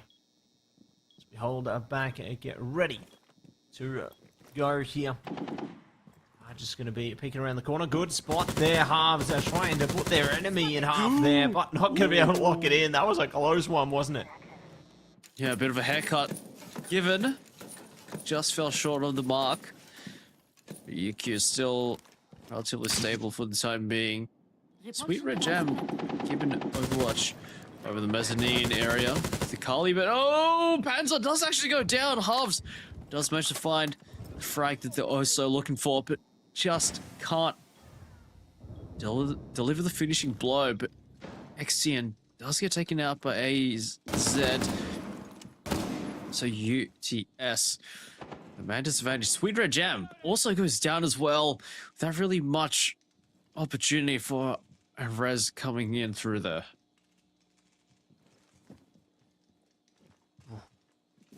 Holding back. Ready to go here, only not much time on the clock for now. So, UQ would just lock them out of this one entirely, have a large player advantage now furthered halves. So pretty much the last one standing at this point, unless they can get one of their teammates back, but it's looking less likely by the second here. As they will find a Sweet Red Jam there, and good for more around the corner as well. Halves. Go. Surely not. No. Still gonna be tracking through. Halves pulls in a triple down. 2 remain. They're going absolutely insane, but they aren't able to adapt in time. Was a little dangerous there, but down below with a shotgun. There's 2 pumps to finish it off. As UQ will get themselves round 2 on the board. Not clean by any means, but still, it is another round to their name. So UTS struggling a little bit here from the get-go, but UQ seems to be a defining trait of theirs, being red hot off rip. Yeah, gonna be a fired up endeavor as we jump in. See Sen's coming out there, only good for Crystal Power, and Defenders see protect if your they bombs can from being tower defused above by all of attackers. their enemies as we lock down into the phase of preparation. Time to contemplate how this round's gonna go. See exactly where they want to lay out their defenses, because so far it's worked, and you know what? It's worked great, fantastic even. So very keen, eager to see what else is going to be on lock. Yeah, 20 seconds to go now though. UTS Attackers good to have go for discovered some the location information. of At the long bomb. last, they have found the site, so that's going to be a plus. Maybe could be more where that came from. So time trickles through the hourglass, almost going empty. Let's see what else they can lock down on as the action phase begins. UTS, it's time to impress. It's time to get things going here. UTS still on the attack. UQ putting up a pretty rock solid defense here, if I say so myself, and showing no real signs of stopping as fans are doing a bit of redecorating here. Again, Snow just with these openers. Geek Knight already taken out, so UTS already on high alert there as their attack has already been weakened. Yeah, need to weaken it more by the second if they want to have more prowess over them here, UQ. But UTS need to find that 1 point vulnerability. Let's see how things go as time progresses forward here. Hold on firmly to this one. Good shots though. Halves will strike back and to attack again. Yeah, it's Halves doing some pretty serious lifting here. As it's now even 4-4. Halves didn't escape unscathed though, but does come out on top of that 1v1. So with a minute 43 left, UTS looking to do it all here. It's minute 35. Time ticking down, but still UQ not really gonna budge too far or stray too far from the objectives. Just we're gonna play this one a little bit more safer. Safe as can be. Safety in numbers. Maybe not. Let's see. In a second here. Minute 10 and to lock it down in just a moment here. Waifu buff activated again. Gotta love it, Oni. Gotta love it. And see just how far that can take them, because it had a strong beginning for sure. And see if they can have that carry them through to the end. Yeah, Ice Cube be looking to charge right on in, but does decide against it. You're gonna take this one a lot more solid. Just wait for Halves to come in and lend a hand. Shots coming on in. Halves just trained it on the angle, just with a quick peek. Panzer gonna back up, play it a little bit more safer. With only 30 seconds left, not even on the clock. Time is well and truly of the essence here. UTS really need to get a move on here. Yeah, gotta get a move on sooner rather than later. Otherwise they're gonna be in deeper trouble on all fronts, and now desperate times, desperate measures, 1-for-1 trade-off to begin, and now Ace dead, spreading the kill feed with the blood of their enemies. What a way to deliver killing blow into that round, and that's going to be 3 in a row, a hat trick for that one. 3 in a row found is perfectly done. UTS just taking their time a little bit too long there. They'll get minced up by UQ. So 3 in a row off rep. Very nicely done. As we have got another set of bans on the line here. Blitz and Akai taken out. As a UQ, they don't want to deal with Ice Kirby's Blitz no more. So, going to be taking that one out of the mix and looking to continue their reign of terror. To continue the reign of terror, the reign of tyranny, and let's see how it all plays out. As our operators are locked in there, can see the Iana, and can see more where that came from. But definitely keen for what's to come out of this one. Teams spread their wings and get ready to fly into yet another amazing round. So, hit the ground running again and see who's gunning for the top. Let's see what's to go here. 3-0, it's looking real good for UQ, but for UTS still waiting for a round to be put on the board there. As we go up once again towards the master bedroom and the office. Going to write the stories UTS, or will UQ put them to bed once again? As yeah, this lead looking a little bit untenable, a little bit undoable for UTS, but we'll see what the go is from here on out. Yeah, see exactly what the go is going to be here. AZ going down. Good from Geek Knight to start there. I like the patience. Really pays dividends to lock in that kill. And now going to be climbing up the hill, rappelling up the building. See if they can take it from the top there. So, certainly going to be locked in, eyes peeled for anything else around the outside here. But for now, you see both sides just staying vigilant, prepared for whatever else could be unfolding before our eyes in seconds here. Yes, Snow just patiently waiting for the opportunity to strike, just waiting, just chilling. Is this gonna pay off? Or is Snow just oh no, there we go. Eventually does pay off. Patience is a virtue, and Snow is just a beautiful representation of it. Sweet Ren Jam and Geek Knight going up towards basement stairs. Up towards West Main, and trying to get something going here, but halves to find Snow. So, and a Sweet Red Jam to follow up there, so UQ looking a little bit worse for wear here. Could be a bit worse for wear in seconds here. Geek Knight, a double impact onto this one, and ready to strike again. All going to be up to Athena. Last player standing here, and ready to flow past. Realizes there's a shield in front of them, so to disregard that and try and adapt to their standpoint. Here, find something else. I like what they're up to here, though.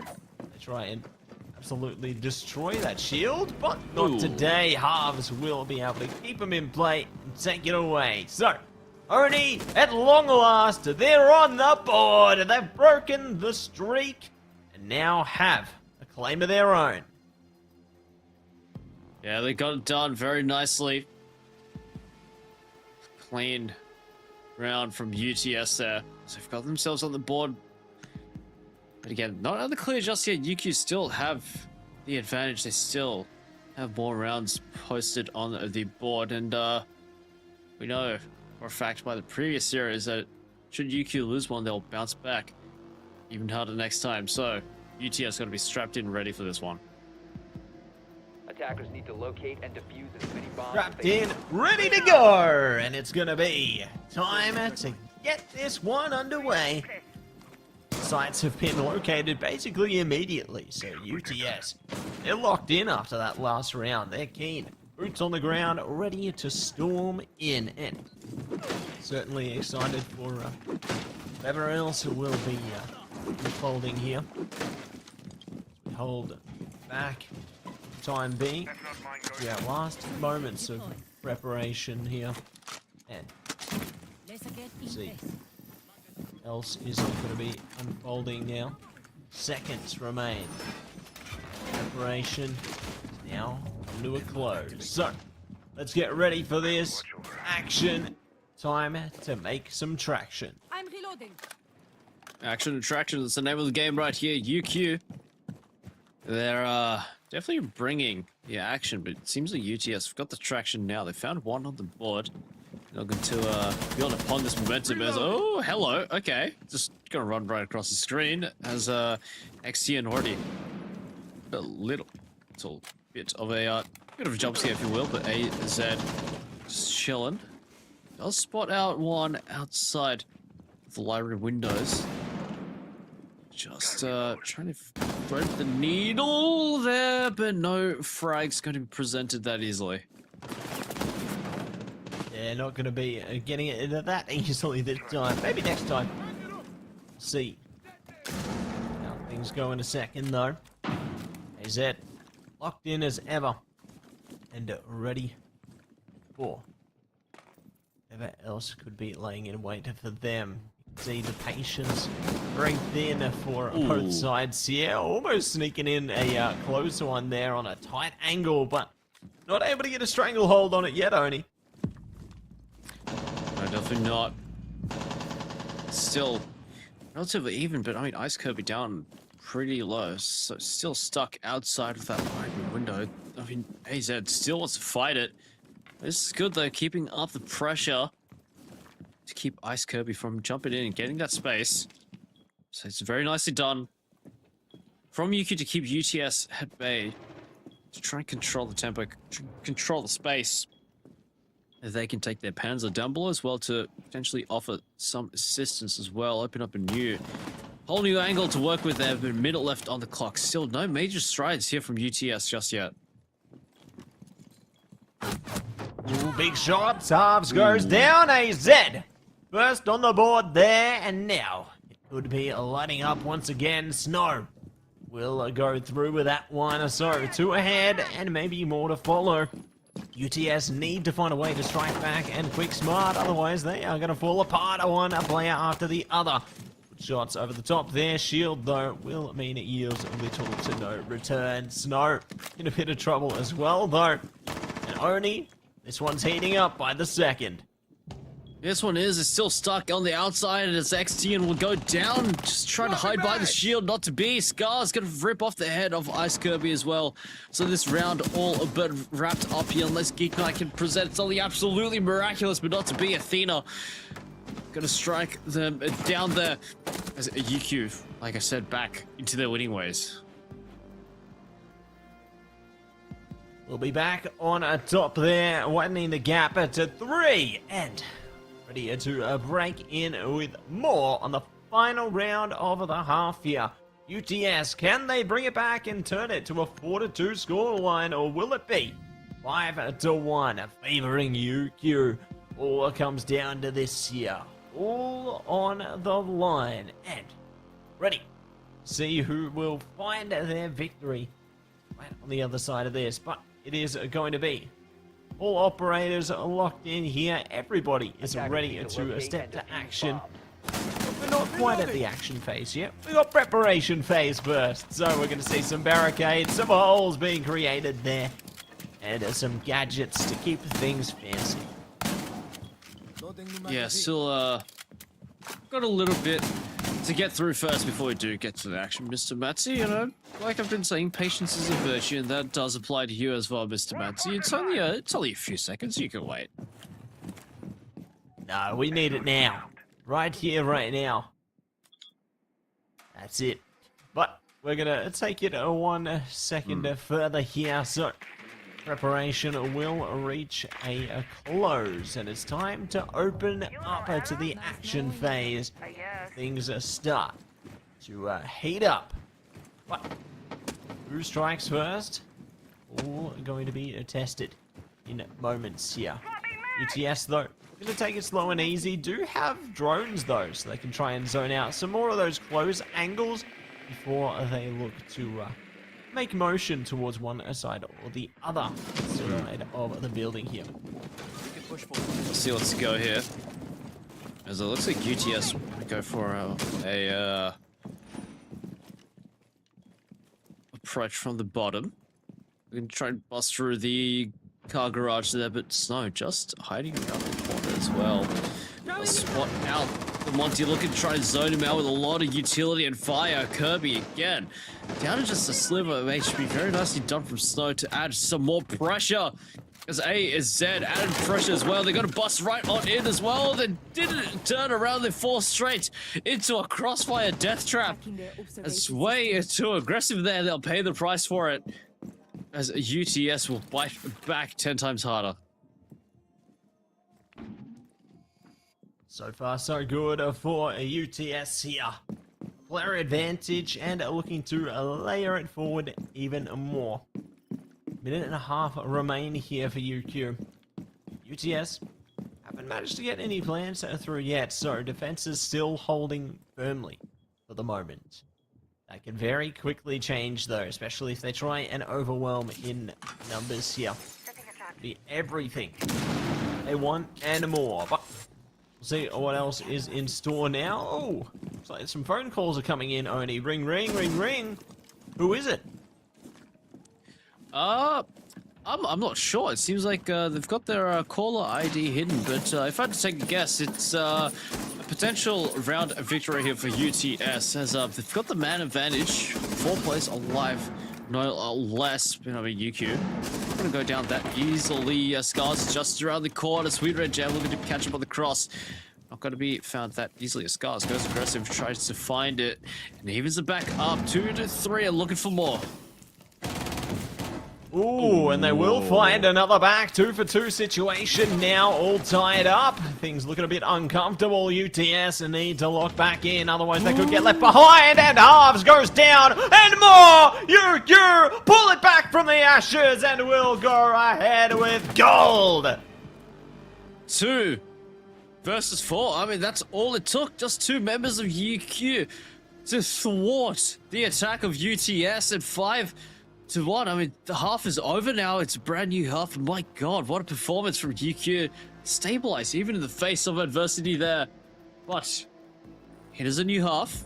UQ now on the attack, UTS on the defense, and Mira and Solid Snake tossed on out the window first. Operator bands, time to get a lock in here. We've got a couple more on the chopping block before we get into the thick of it on the second half. And curious to see how UTS fares on the defensive side this time. It's going to be interesting to find out. But Wamai and Ace are going to be the ones that cleared from the space this time around. And get to see our remaining operators locked in, ready to rumble. Yeah, locked in and ready to rumble. It's a brand new half, but the storm cloud's starting to roll on in as UQ looking to bring the Thunder into this one and continue the win streak here. Only 2 more rounds. Secure the deal. It's, UTS. Still only 1 on the board, but again, a lot of potential here to make something of a comeback happen. As now we go up again in towards the master bedroom and the office. Decent amount of hard breach potential brought on in, and IQ thrown in for good measure as well. So UQ looking to start their attacking campaign off on the right foot. See if the campaign will start in the right pace there, or whether it would start in the wrong place, and it will be a path to redemption going forward from there. For now, we're going to see the last bits of preparation locked in. So, it's time for action. Let's see if UQ have the aggression they need in order to completely bypass the defenses, or whether UTS will be able to hold them at bay for a while longer yet. It's only the beginning for now, but you know, things are certainly going to get spicy as halves already starts off strong and shuts down Snow. Yeah, Snow already taking out aggression, punished. UTS looking to get things started here and now, early on. Yeah, I mean, UQ, they're down 1, but I mean, we've seen what they can do when they don't have the man advantage. So this one, still not out of the woods just yet for UTS. It's all on to this. UTS need to hold their positions calmly for the moment, as they've got 2 minutes to spare here. UQ will be in a bit of trouble to this one. figure out a way forward, and they've already lost another member. So Geek Knight will be the next one to strike here, and UQ forces dwindling as time plays out.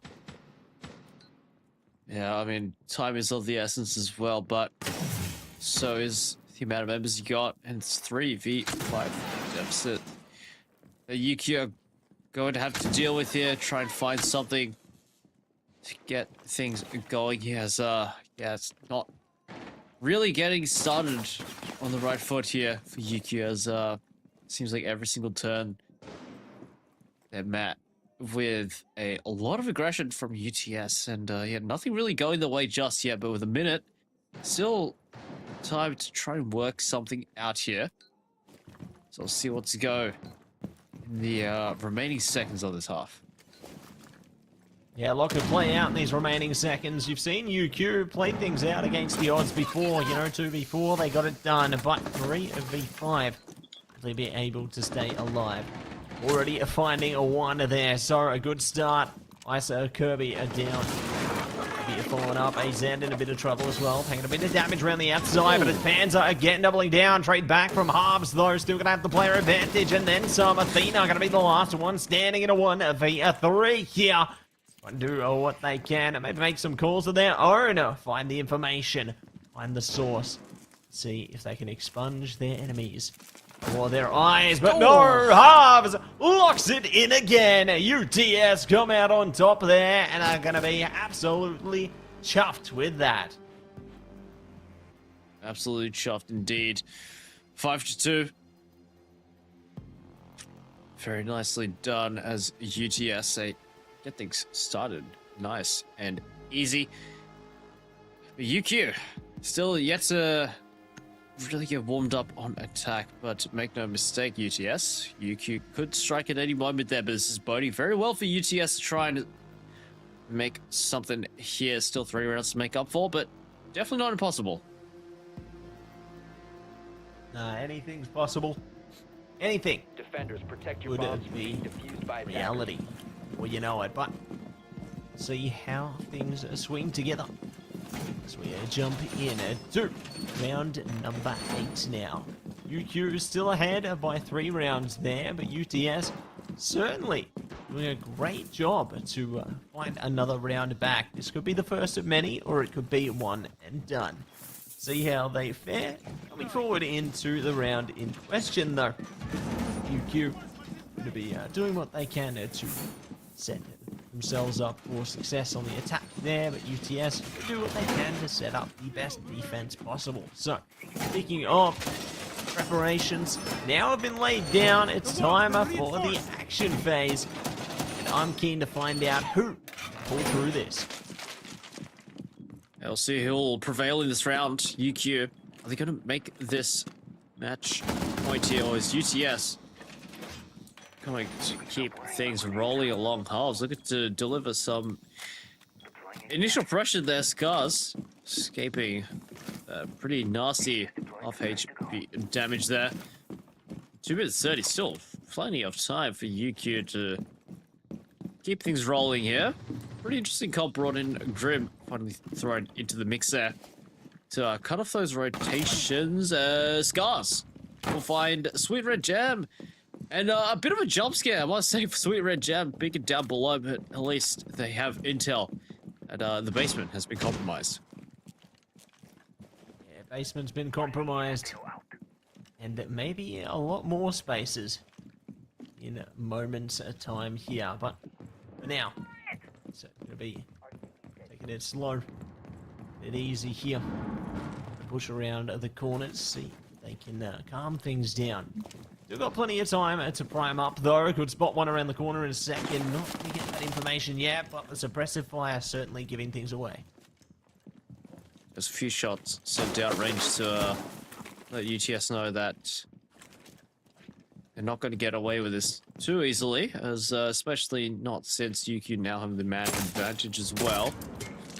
Cass is tossed on in, but oh no, AZ goes down to Hobbs, who's been a nuisance. Oh wow, a little bit extra damage delivered as well. Scars gonna go chase down towards the objective and walk straight into the gate, straight towards Hobbs. Freebie delivered Free charge there as Panzer will find one, but the clash. I'm going to try and put Snipe back a little bit further as they will retreat into the safety of the objectives. Now it's even Stevens, but so we'll take out halves there. So this is looking very, very good for UQ.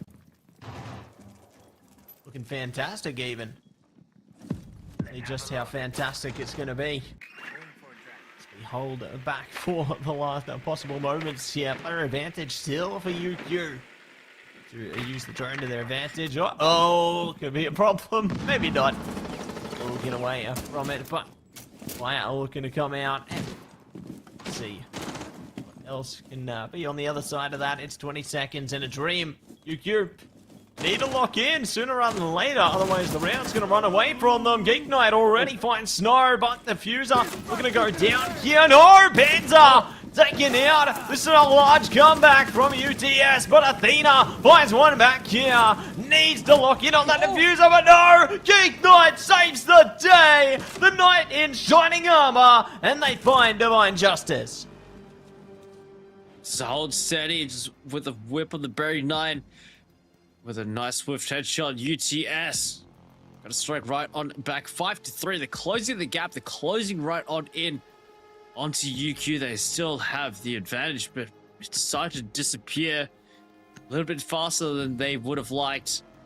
As UTS start to mount the comeback, their kitchen and dining room going to be the field of battle for this one. Is UQ going to reach match point there, or is UTS going to continue their vice grip around the necks of UQ here? All will be revealed very, very shortly. All will be found here and now as we step to our last moments of preparation here. It's time to get serious. Bomb sites are going to be located there, so UTS ready as can be to prepare for what else could be in store here. And we are good for much, much more where that came from. For now, we have only a few more seconds of preparation to be laid down here, so going to be as good as they possibly can. These final fortifications up, and here, looking to do whatever they need to do here in order to try and widen that gap again. Yeah, it seems like they're starting to lose sight of the source there. So seems like they had a pretty firm grip on it, but now starting to slip out of their hands. It's UTS, looking mighty fine right now. As soon as I say that, Scars does go down, so it's already not looking good for UQ. Scars taking out first a few times. Halves. Big shoot on the team. 14-6 in 8 rounds, doing a lot of heavy lifting to keep UTS in this one. Oh, hello. Oh, hello, Halves. Just marginally escaped death. Bit hot on his tail. Gotta run like hell away. See that space over. A little bit dangerous here. Danger. Only continuing to rise to this one. See if they can continue to lock things down now as they slowly creep forward. You say silent as can be, but silence turns to sound as they have a resounding rain of bullets come through. It's time to make some phone calls as well, it would appear. I think Oni might be answering. I'll think about it if UQ can get this one over the line, but oh, wow, Halves. We're gonna make sure that becomes less of a possibility. There's 3v4, but IG Sweet Red Gem very low on HP. Halves taking a bit of damage as well, so UQ need to be 100% here. Try and squeeze this one a pass. Ice Kirby, bit of a thorn in the side for UQ as the Electro Shield gonna be quite the nuisance to deal with. But oh no, the Mute Jab on the other side not gonna allow them through, but with an EMP nade, next thermic charge will go off, opening up a lot more avenues of attack. The Sweet Red Gem from the back gonna take out Panzer. So UTS, this is perfectly set up for them. Yeah, gonna be a fantastic situation there, and see what else they can find from it. hold her back a little while longer here. He's not going to be picked up, so they're good to go, but if they're going to be able to carve the path forward as they already lose yet another member. Halves again and again, just destroying them, Oni. And looking to continue on that path as well. Athena, though, does strike back at long last there.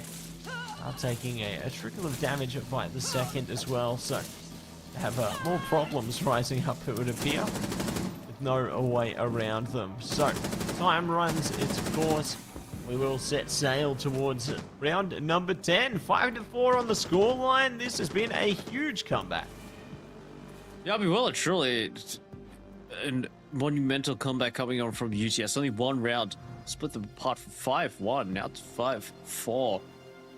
Definitely within the realm of possibility for UTS to supersede UQ right now. As, yeah, seems like the fortunes and tides have shifted to the favor of UTS there, but these bands coming on out. Surely Clash gets taken out there. Yep, no surprises there. Dockerby also taken out. So, this is where it starts to get interesting. UQ finally reached match point. They've had a lot of opportunities, but still not yet able to seize the day. Oh, UTS now go band for band, 5-5 apiece. So it's going to be real important, Mr. Mancy. The importance is certainly not something to be trifled with there, considering what it could be on the other side. But for now, we'll glide our way into round number 10. And will it be all tied up 5-5 by the end of it? Will it be UQ pushing ahead for 6? Going to be a true testament to the mettle of both rosters now, as UTS have certainly made their presence known here in these last multiple rounds. You know, they've had a decent stack behind them. Sure, they've got a more in the tank where that came from. Even have a path to the very top. But all will be decided once we finish up on preparation. You can see UQ just locking in some lines of sight there. Good with the drones to keep things under scope there. So then they can probe for information and prepare for their own attack accordingly. That's good. We'll like the plant being used again. You know, keep a tight line of sight and catch anyone looking to rush by. It's just a little bit of camouflage to keep the drones hidden as a bit of a rare commodity. So you want to keep hold onto as many as you can. As yeah, this round will and truly make or break here for UTS, as they want to close this gap to go even.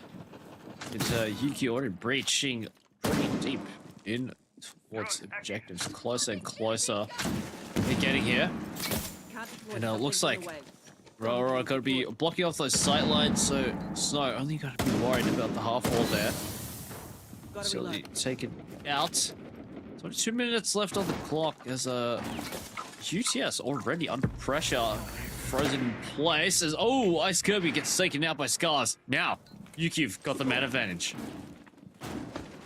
The advantage and looking to further it if they can, and they will find one back in a one-to-one trade there, ready to parade ahead and for more really outside. But going to be able to lock it back as it is AZ spreading awareness and shutting things down. Diffuser looking to come out here. Or if they can get much more from it, they will not deny the diffuser going down. Sweet Red Jam, last one standing. They have a ton to do, but it's not enough. AZ gets it done. That's going to be match point now for UQ. Yeah, finally, they managed to get it done. I mean, this half felt like the UTS show. But finally, UQ, they managed to muster up a little bit more juice to get this to match point here. So if they can squeeze out a little bit of extra momentum there, they could seal the deal here. But don't count out UTS. They've had a pretty solid comeback thus far. It'd be a miss for me to say that they can't take it another round further. Yeah, anything is possible. Anything within a scope for them here. And see how they scope things out and prepare for the next point of a battle, the next siege, if you will, ahead of them here. You get locked into action. Teams giving it their all here. Rise to the challenge and will be able to give it their best shot accordingly. But for now, it's going to be UTS locking in their points of preparation with the barricades and the gadgets alongside, trying their best to stop UQ in their tracks, I'm because reloading. UQ, you know, they managed to lock back in towards the final point there. They're looking a lot better. If they can continue that confidence heading into this round, it could spell a lot of problems for UTS. Yeah, got to keep things cool, calm, and collected here. Very important round for UTS to keep their campaign going here. They don't want to fizzle out. 6-4. It's be cause for concern for UTS, but like I said, they got to keep themselves in check. As UQ, only 5 more kills needed to find victory here finally. For UTS, I'm sure they've got a little bit of juice still left in the reserves to keep this going another round. Yeah, I reckon they've got plenty more in store. Mr. Oni, and see just how far they can take it. Shots already coming over the top there. Good suppressive fire, but no one is going to be locked out just yet. So, good to try and clear the corners and play it forward accordingly. Yeah, good to continue to gain information all the meanwhile as well. You know, clearing the space for their team so they can just get set up. Good to go towards one side or the other. Snow, though, going to be the one taking a bit of punishment on the stairs. They open the account. They get things kick-started and getting a sense of deja vu there. This is what they brought against UCS in the round previous in pretty decisive fashion as well. Looking to replicate that success. It looks like they're going to find the 2-peat here as well, but not if Harves has anything to say. But Harves only has one thing to say, and that's only one frag found there. So it looks like all but done, all but wrapped up here for UTS, unless Sweet Red Jam and Geek Knight can get something put together. Now Sweet Red Jam all on his lonesome there. Impact grenade tossed on in. We'll find another one. 1v4 now turned into a 1v3. All on this here. Sweet Red Jam are trying their best to creep ahead here. Clearing their corners accordingly, getting closer and closer to the diffuser. 1 versus 3. The odds against them, but it's not impossible. See if they can manage to maneuver this one accordingly. Good shot. AZ in a bit of trouble, but now can come straight to their teammates. Try and push past it. Snow now down on the floor. Still on track, but not for long. Now have 10 seconds to keep this one online. Doing the best they can to bait out an enemy. No one will give it. No one forgives it, and that's going to be GG. Well played to you. Very well played. I mean, it looked a little bit sketchy that second half, but they managed to squeeze it out at the end. 7-2 for they get it done. As UQ will find themselves yet again another victory tonight, but not so easily, as of course the previous series went pretty close as well. So I mean, congratulations to UQ. They've got themselves 2 victories tonight, but definitely had to work for them. Yeah, 2 in a row. They continue on a strong path there, but yeah, like you said, definitely had to put in a lot of hard work to keep those ones in check there. So looks like they are mortal. You know, they can be wounded, and keen to see how that plays out into future games for them. But for now, everybody, while we set things up for the next one, we're going to go to a break. We'll be back before you know it.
Welcome back, everybody, to the AEL University Elite Series, coming at you with Matzy and Odie, and our next game is Monash Macquarie. We are going to be locked straight into this absolute clash of the Titans, and let's take a look at our rosters. On the side of Monash, we've got Electronic 4000, we've got Frog, HB Deskjet, Kerfling, and Whites. On the side of MQU, we've got Chef Jeff, Domegi, Ray, Shaz, and Nuki to round out that squad. Yeah, going to be certainly a strong squad there, and I'm sure they're going to do some fantastic things, Oni. Oh, our prayers have been answered. Oh, border! Very nice. Something that's not chalet. Thank you so much. I'm so happy. Happy as can be, just like our players with our operator bands now. 2 to go, and 2 more to follow. Who stays, who goes? That's going to be answered. It's our first are Dockerby and Mira. Yeah, I mean, ever since the, Dockerby previously has been a pretty solid band, but ever since the changes where the phones can explode and kill you now, seems like Dockerby is more prevalent in the band phases. And of course, Miro, been a staple for quite some time there, and Solid Snake and Azami, much of the same, going to be taken out. So, Monash now starting on the defense, MQU on the attack, and oh, man, are you seeing what I'm seeing? Oh, I'm seeing it. You're seeing it? I'm seeing it. It's time. What? Shotgun though, that's the question. Only Macquarie can bring that out. Wait for next half. Locate and defuse Oh, the who's bomb. got the shotgun? Oh, let's go! Who's got it? We got the goat. Bringing out the shotty there on the rook. You know how they get it done. They get it done in style, and I'm keen to see exactly what these teams can do, Oni. I'm sure they're going to do some incredible things. It's going to go swimmingly well. Oh yeah. Oh, what a nice surprise to round out the night. A rook shotgun and a different map, no less. It's like Christmas. Yeah. Christmas in August. Mm-hmm. Christmas every day when you're here, Oni. Oh, For sure. 'Cause you're the gift that keeps on giving. Move on to the action phase now. And see the gadgets are coming out alongside more where that came from, the armor. The look in as well here. So to do what they can with that, and maybe do a little more where that came from as well. But for now, they're just going to take it slow, take it easy. To, hold around the outside here. So the drone will be ready as well if required from Macquarie. Snook already to start the game strong.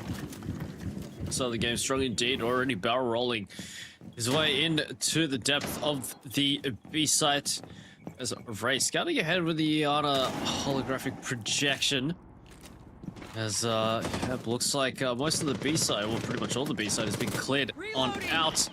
So some shots delivered in as Chef Jeff got to get the diffuser down quick. Smart Nuki already on a rip and tear. A lot of players found there, but Deskjet looking to strike right on back. But the peaks coming on in. Deskjet, I was about to get another one in. Electronic, last man standing, looking to try and do it all. Do it all, rise or fall. Let's see if they can get it done. Electronic is coming out. They will be found there by Domegi there. So, well done. Well played. That's going to be round one. Done and dusted. So, Macquarie locked in on that one and prepared to give more where that came from, Oni. Now, I can't wait to see exactly what they're cooking up here. But for now, we move on to our next set of operators to get locked in here. And I'm excited to see if Monash can find a comeback. Again, we've got Mr. Rook for another round. Defenders, protect your bombs from Couldn't being ask for used by anything more. attackers. Honestly. Just fantastic. Well and truly living in Christmas in August. It's going to be a more where that came from, though, Oni. I'm sure of that. Hold back for the time being here. Look to give a little bit more to our preparation phase, but it's going to be Macquarie of finding exactly where they want to be in the beginning here. I'm sure they're going to be locking in on many more things where that came from, to be certain. But for now, I'm just going to take it slow, take it easy before we get down to business. See what's go from here. HP Death Chat looking to find a potential early spawn peek in Shaz. Try and do much of the same, looking to get active early on. It's up and right on in up top. Try and find a way in wherever possible. As gonna be joined by the rest of the squad. Nuki, oh, already had a little bit of fire. Got it back on up though. So Chef Jeff looking to strike from down below there. So MQ already quite active, gathering some intel. Need to lock in more where that came from, only that's for sure. But the more information you have, the better path ahead you're gonna have. So let's see what they can do with this here. They are going to be held back for a second, looking to go downstairs and try and launch another point of contact here. Diffuser going to be ready to go as well. So they just need to propose their attack going forward. See where else things may lie. Let's see what's to go here, but oh, it's White to get the first drop on towards Nuki. Nitro Cell toss on in, but Shaz rips the head off of Kerfling. So just straight down the barrel, taken down, 1:30 left. And Ray has gone down, but not going to be saved. Toxic Babe got to gas out Ray here. So MQU, man advantage lost. 1:20 left on the clock. Still just waiting for something to pop up. And oh, just can't let the spray though. Frog does take contact. Chef Jeff also takes a little bit of damage back and forth here. There's just some shots traded in as HP, Death Shed, and Whites gonna look to clean on up. Shaz now 1v4 demanded. And they will find exactly what they were hoping for. So it'll be a nice round locked in from the players there, and it is all tied up one apiece now. So Monash will be coming in swinging there, and good to try and seek out even more where that came from. So no complaints whatsoever coming through from that one. And goodness, see how things go. Moving on to round number 3 now. The Rook facing off against the Monty. Yeah, Rook versus Monty. Who's gonna win? It's gonna be the castle, the fortress, if you will, going up against the mountain. As we're off in another round there, Monash. Their momentum stemmed a little bit early at the start there, but struck right on back against MQU. So very nicely done. There's HP Death Jet and Whites, definitely the names to look out for. That's far getting active early on to counter this tyranny of MQU. Well, let's see. What's the go for this one here? Is MQU gonna lock in and get things going, or is Monash potentially gonna be on their way for the first victory of the season? They're gonna be on to try and lock that one down.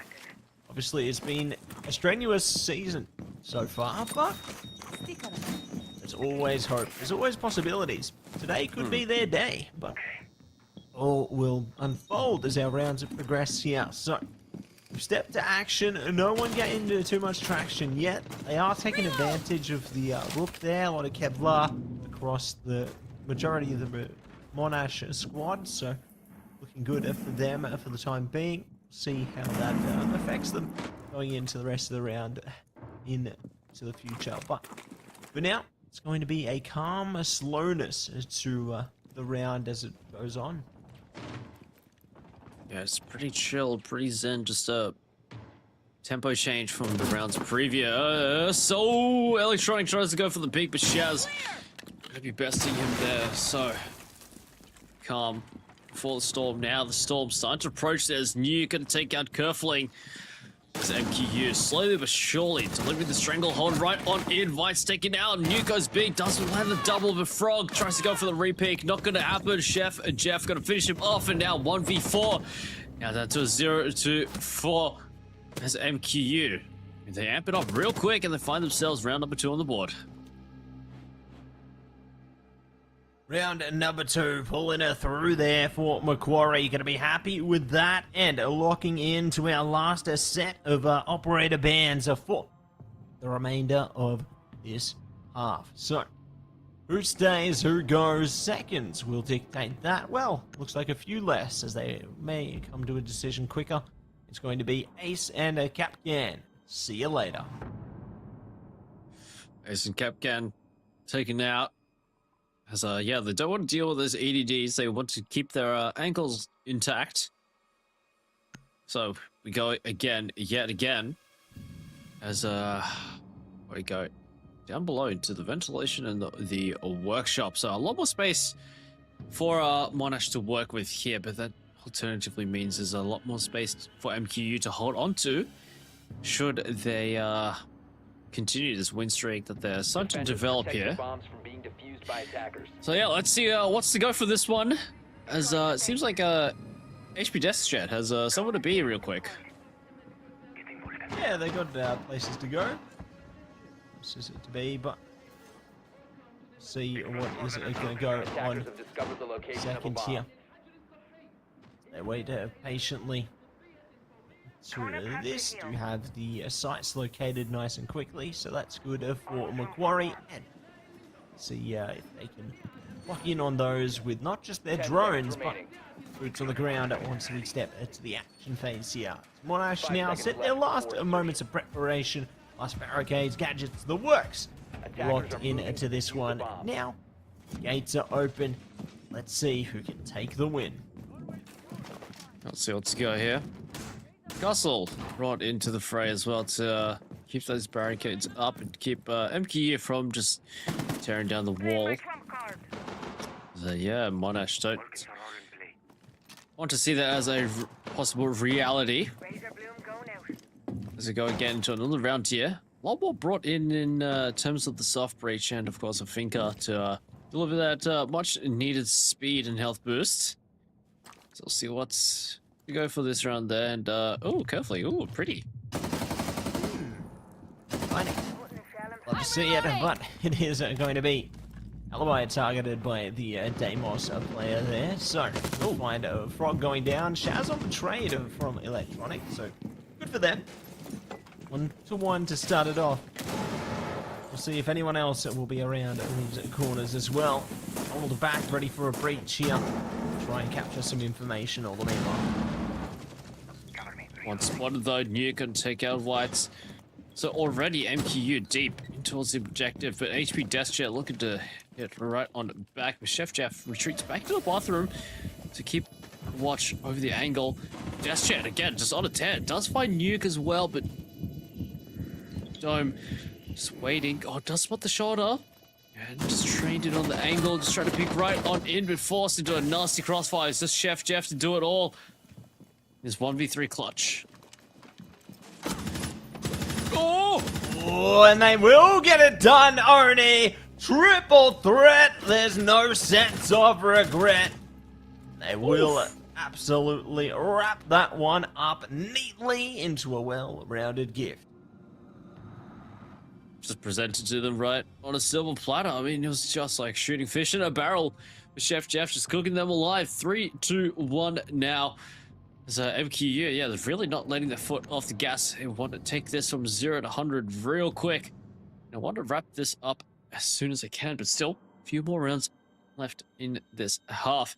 So Monash, don't fret. There's still a few more opportunities for you to go toe-to-toe with MQU again. Still a few more opportunities here, and let's see if they can find them. Attackers have located a bomb. Hold it back a second longer here. Very keen to see how things fare here. Wait patiently and see if patience pays off. So Sony's got Rook still locked down here. I'm keen to see if Macquarie will stay true to that as well when the side switch. You know, that's what I'm anticipating here, mostly. But what I am anticipating as well is the gates opening on action phase now, Monash. This is your time to turn it around, close the gap. Let's see if they can make it happen. Let's see if they can do it all here. MQU. They're literally in a hot streak right now. Monash still managed to find one. Let's see if MQU are going to keep this one going. Or if Monash are going to put the brakes on and maneuver MQU out of the way here. I mean, they've been getting real aggressive. This MQU already under scrutiny. I mean, Chef is already in, carefully taken out. Taken out and will dispel early down there. So be happy to start and continue to rip things apart. They fall forward, taking these players down one after the other. It's a domino effect on towards the Monash roster there. A flawless round, and they will take it to the top. Yes, the speed and ferocity coming out from MQU. They want to wrap this up quick, and they will waste no time in doing so. Just clean, precise, and surgical in their attack. As it's slowly starting to slip out of their hands of Monash. Only one more round left in this half before the side switch comes on in. Now we go down below in the bathroom at the tellers. So, last chance for Monash to try and put up the rock solid defense here, but MQU just looking to punch straight on through. Attackers need to locate. Yeah, looking to launch the absolute haymakers there. Oni to have to try and find a way around that, or they are going to be in deep trouble. We'll see if Monash can find a way out here into this final round in contention on this first half, or whether are going to be left behind. I think it's certainly good that they've found one round to start things off. They certainly need at least one more before the half ends, otherwise they may have some further regrets here, which they will not be able to redeem. But seconds remain in preparation phase now. Macquarie are ready to start running, gunning, and giving it their all. And as we say, it's time to get down to business. Gates are open. Let's see who will win this one. See who wants to go for this one here. Nuki bringing the Ying, and Dome back again on the Finker. It's looking like there's gonna be something a lot more fast-paced, reminiscent of the previous rounds again. But oh, hello, Shaz. First to be dropped, courtesy of Frog. So keep it control. Oh, wow. Okay, all right. Okay, Frog. Just only Froggy that way one. From one head to another, Frog ripped them off, and only stopped by Dome, who's found a two-piece. So MQU trying to get it done here. So Monash. It's a valiant effort from Frog, but this might be coming undone very slowly. It all starting to get unwound slowly but carefully here. Big shot. Finding Domegi there will be brought back, and Nuke manages to find a kill alongside it. What a redemption arc there. Domegi going down though. All up to Nuke. 1v2. Trying to pull through. They've taken a little trickle of damage there. They know where their enemies are coming from, so to adapt and maneuver accordingly. They can't afford to take too much time on this as well. It does give their enemies a bit more time to traverse the landscapes, and will be able to adapt it to their approach. But for now, just methodically carving a path for themselves. Yeah, Duke just clearing all the angles. Camera taken out as well. Taking a different approach going down towards the east stairs there, but gunshots coming on out. So, give the position away. So, oh, hello, one towards the main lobby area. Already forced back, so he doesn't know it yet, but there's two 1v1s presented to Nuki. He just needs to manage to find the right timings on them. It's Candela prepped and ready to go. Tossed in towards the B side there. Oh, blinded by Fenrir. Not good. Good. opportunity that Nuke has found himself in. With more Candelas, but time ticking away. Time is of the essence here. Yeah, timing critical to this one. Almost 30 seconds remain. See if Nuke is going to be able to redeem it within this limited time frame as they found Electronic looking for more. There's no way. Nuke somehow still holding on. A slither of HP. Getting a reload. 10 seconds. Oh! What? Gets it done in the end. The power of the Rook. Bets another round in the book. Here's a Rook shotgun to save the day for Monash, to bring them round number 2 on the board. And now we go over MQU now on the defense, Monash on the attack. It's a brand new half. It's a brand new day. Well, they seem to rise to the occasion. So now we've got some more fans online coming our way. So see what's going to be the go from here on out. Who's going to get tossed out? It's Mira and Monty taken out. No surprises there whatsoever. No surprises at all. And let's see what the next will be. Yes, it is going to be another set of operators on the chopping block for the next phase of that later. But now, you see our next picks locked in here. So say goodbye to Azami and Snake this time around. So all 4 locked in, and it's time to see what our players will be looking to pick here. Looks like Blitz going to be coming out there for Kerfling, and I think they've got the power up again, Arnie, don't they? It's a skin. Yeah. Skins equals wins, and hopefully for Kerfling, that the cat skin's gonna bring in some much needed luck here. But anything can happen here. As Yuki, there we go. Beautiful. Good work. Good work. No shotgun though, but good work. Bring in the Rook. To lock it down and give it the best. Yeah. So, gotta love that they're bringing out Old Faithful, but Odie, where's the shotty? It's gone. That's what I'm saying. There's no shotty, just a P90. I mean, it's half of the equation there, but you know, can't find the answer until you have the other half of the equation, can't you, Mr. Metzi? True, you gotta stay true to the bit there, you know, you gotta stay true to the true form of Rook. So, no shotty, no Rook.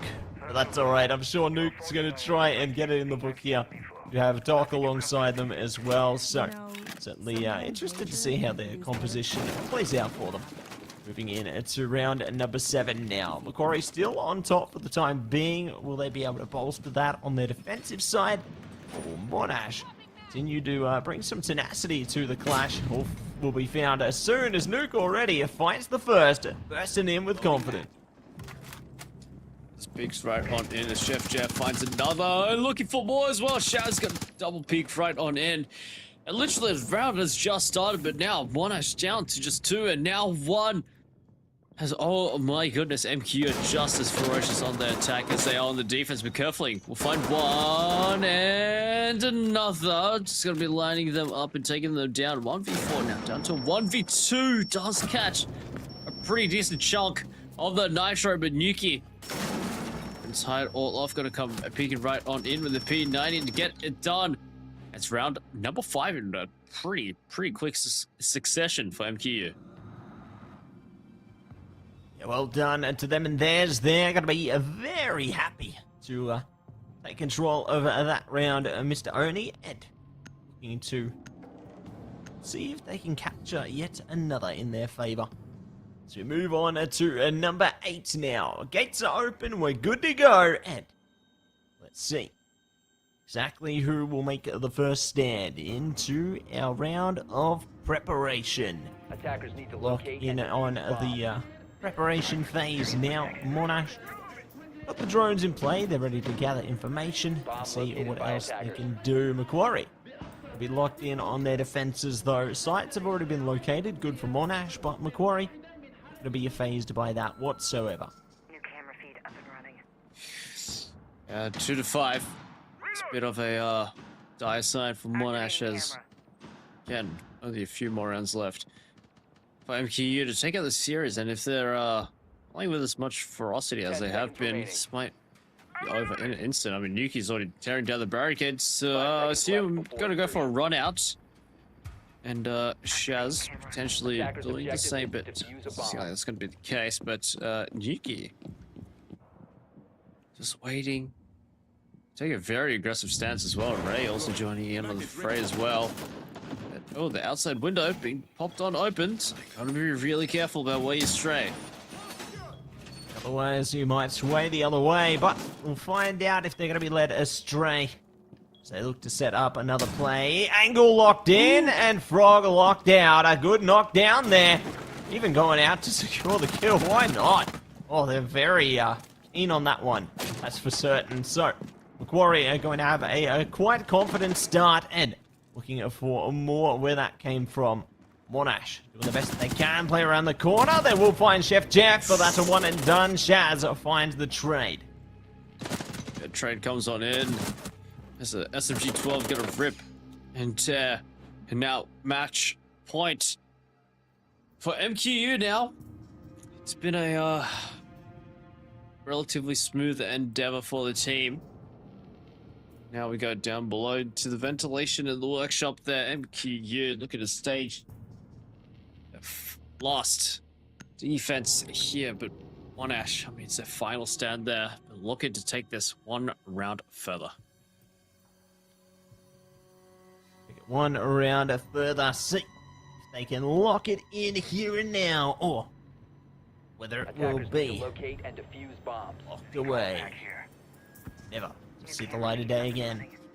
All will be dependent on this round especially. Monash, this is your time, your moment to shine, to capture, or let it slip. Let's see exactly which way this will go. 22 seconds. Will dreams come true? Will nightmares become reality? All on this. So, Macquarie, they're good to set up on the defenses there. They got the Goyo out. They got a lot of things out and about here. Monash, they've even got the sledge. Attackers have located Why a not? bomb. They're doing what they can.